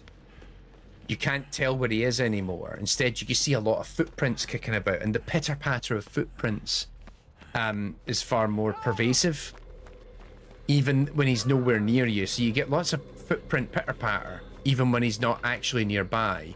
And so it's all designed to kind of mask his location and make it harder for you to figure out where he is. There we go, I'll go and disturb some crows.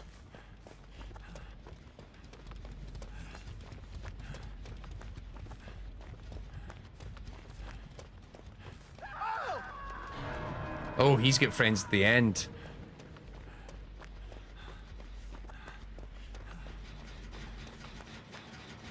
Yeah, he knows I'm here. Because he saw me scream.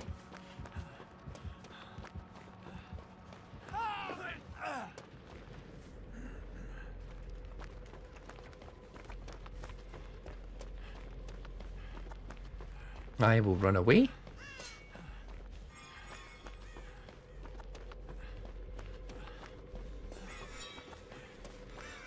Yay, we got all the...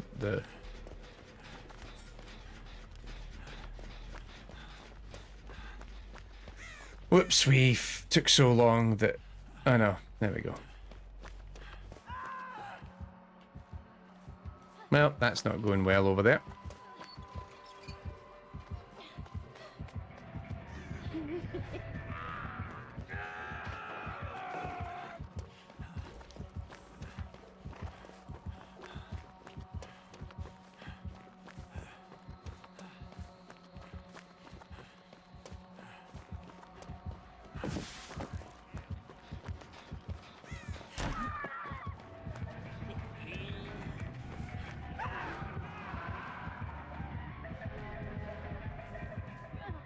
This is going terribly.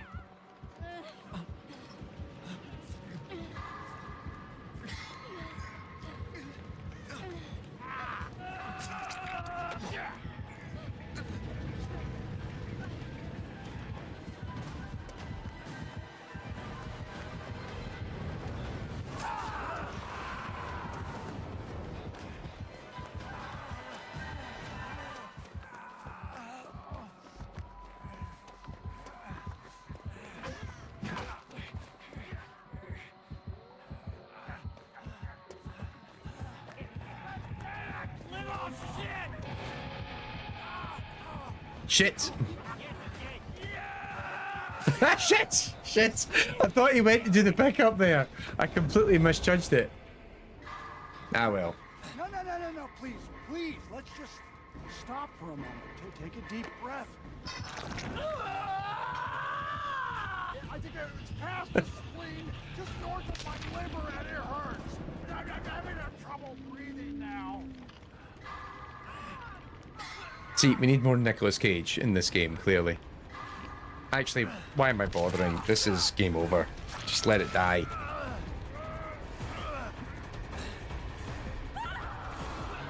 Ah, don't rescue me!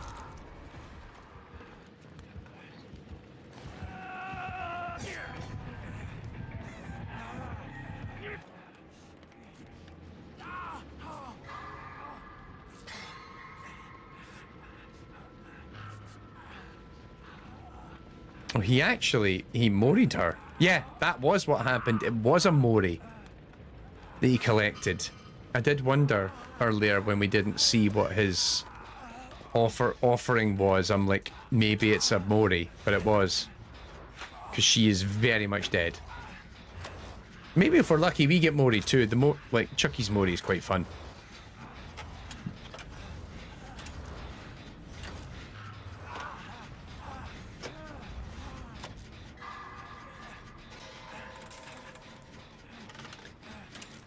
And that was me thinking it was game over.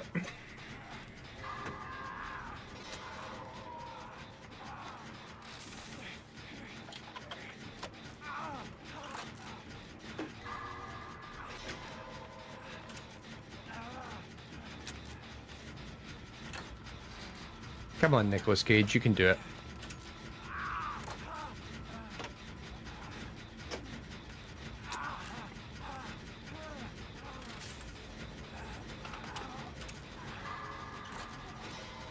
What is Chucky doing? He's downed the other character over there, but not really. Oh, it's another Mori. There we go. That's what I've got to look forward to. He's going to Mori me. Just kind of the insta-kill animation thing. You saw it with the knight there. The knight's Mori was good fun. I accidentally lifted my hand too early there.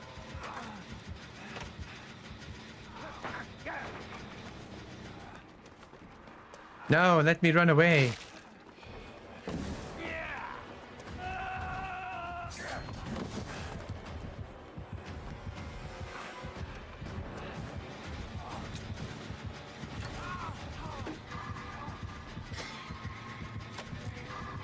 Ah, I was so close. I really wanted it. Oh, he's going to put me down so he can Mori me. Here we go.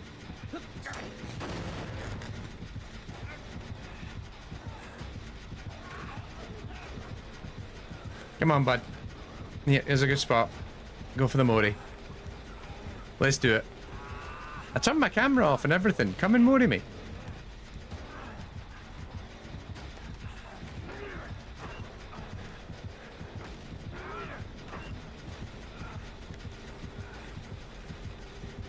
Don't get greedy. Come and kill me, and then that way Hadi can then get the hatch. Oh, boo! Boo!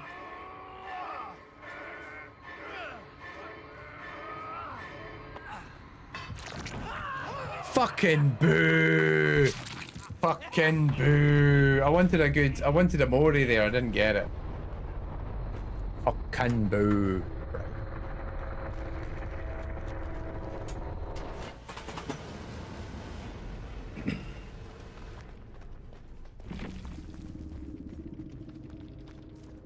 Does Hadi make it out?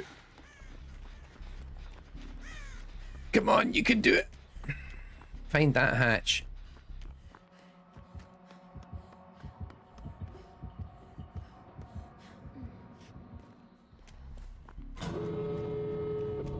Oh no.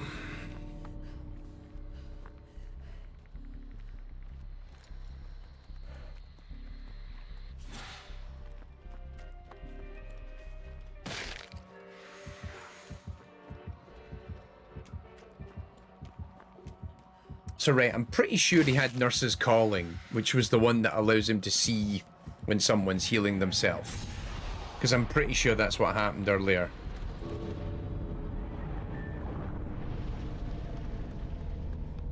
I think it's Nurse's Calling. Let's double check.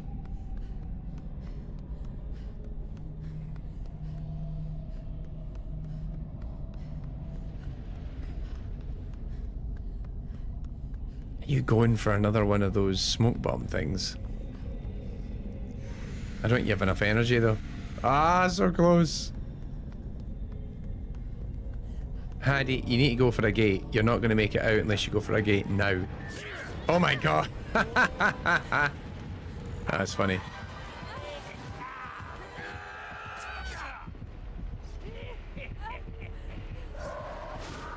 You're gonna... Disappointing. I thought he was going to Mori Hadi as well, but he's not going to bother.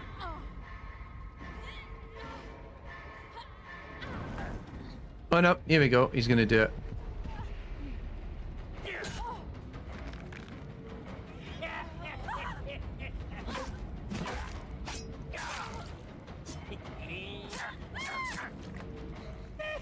You're gonna freaking pay!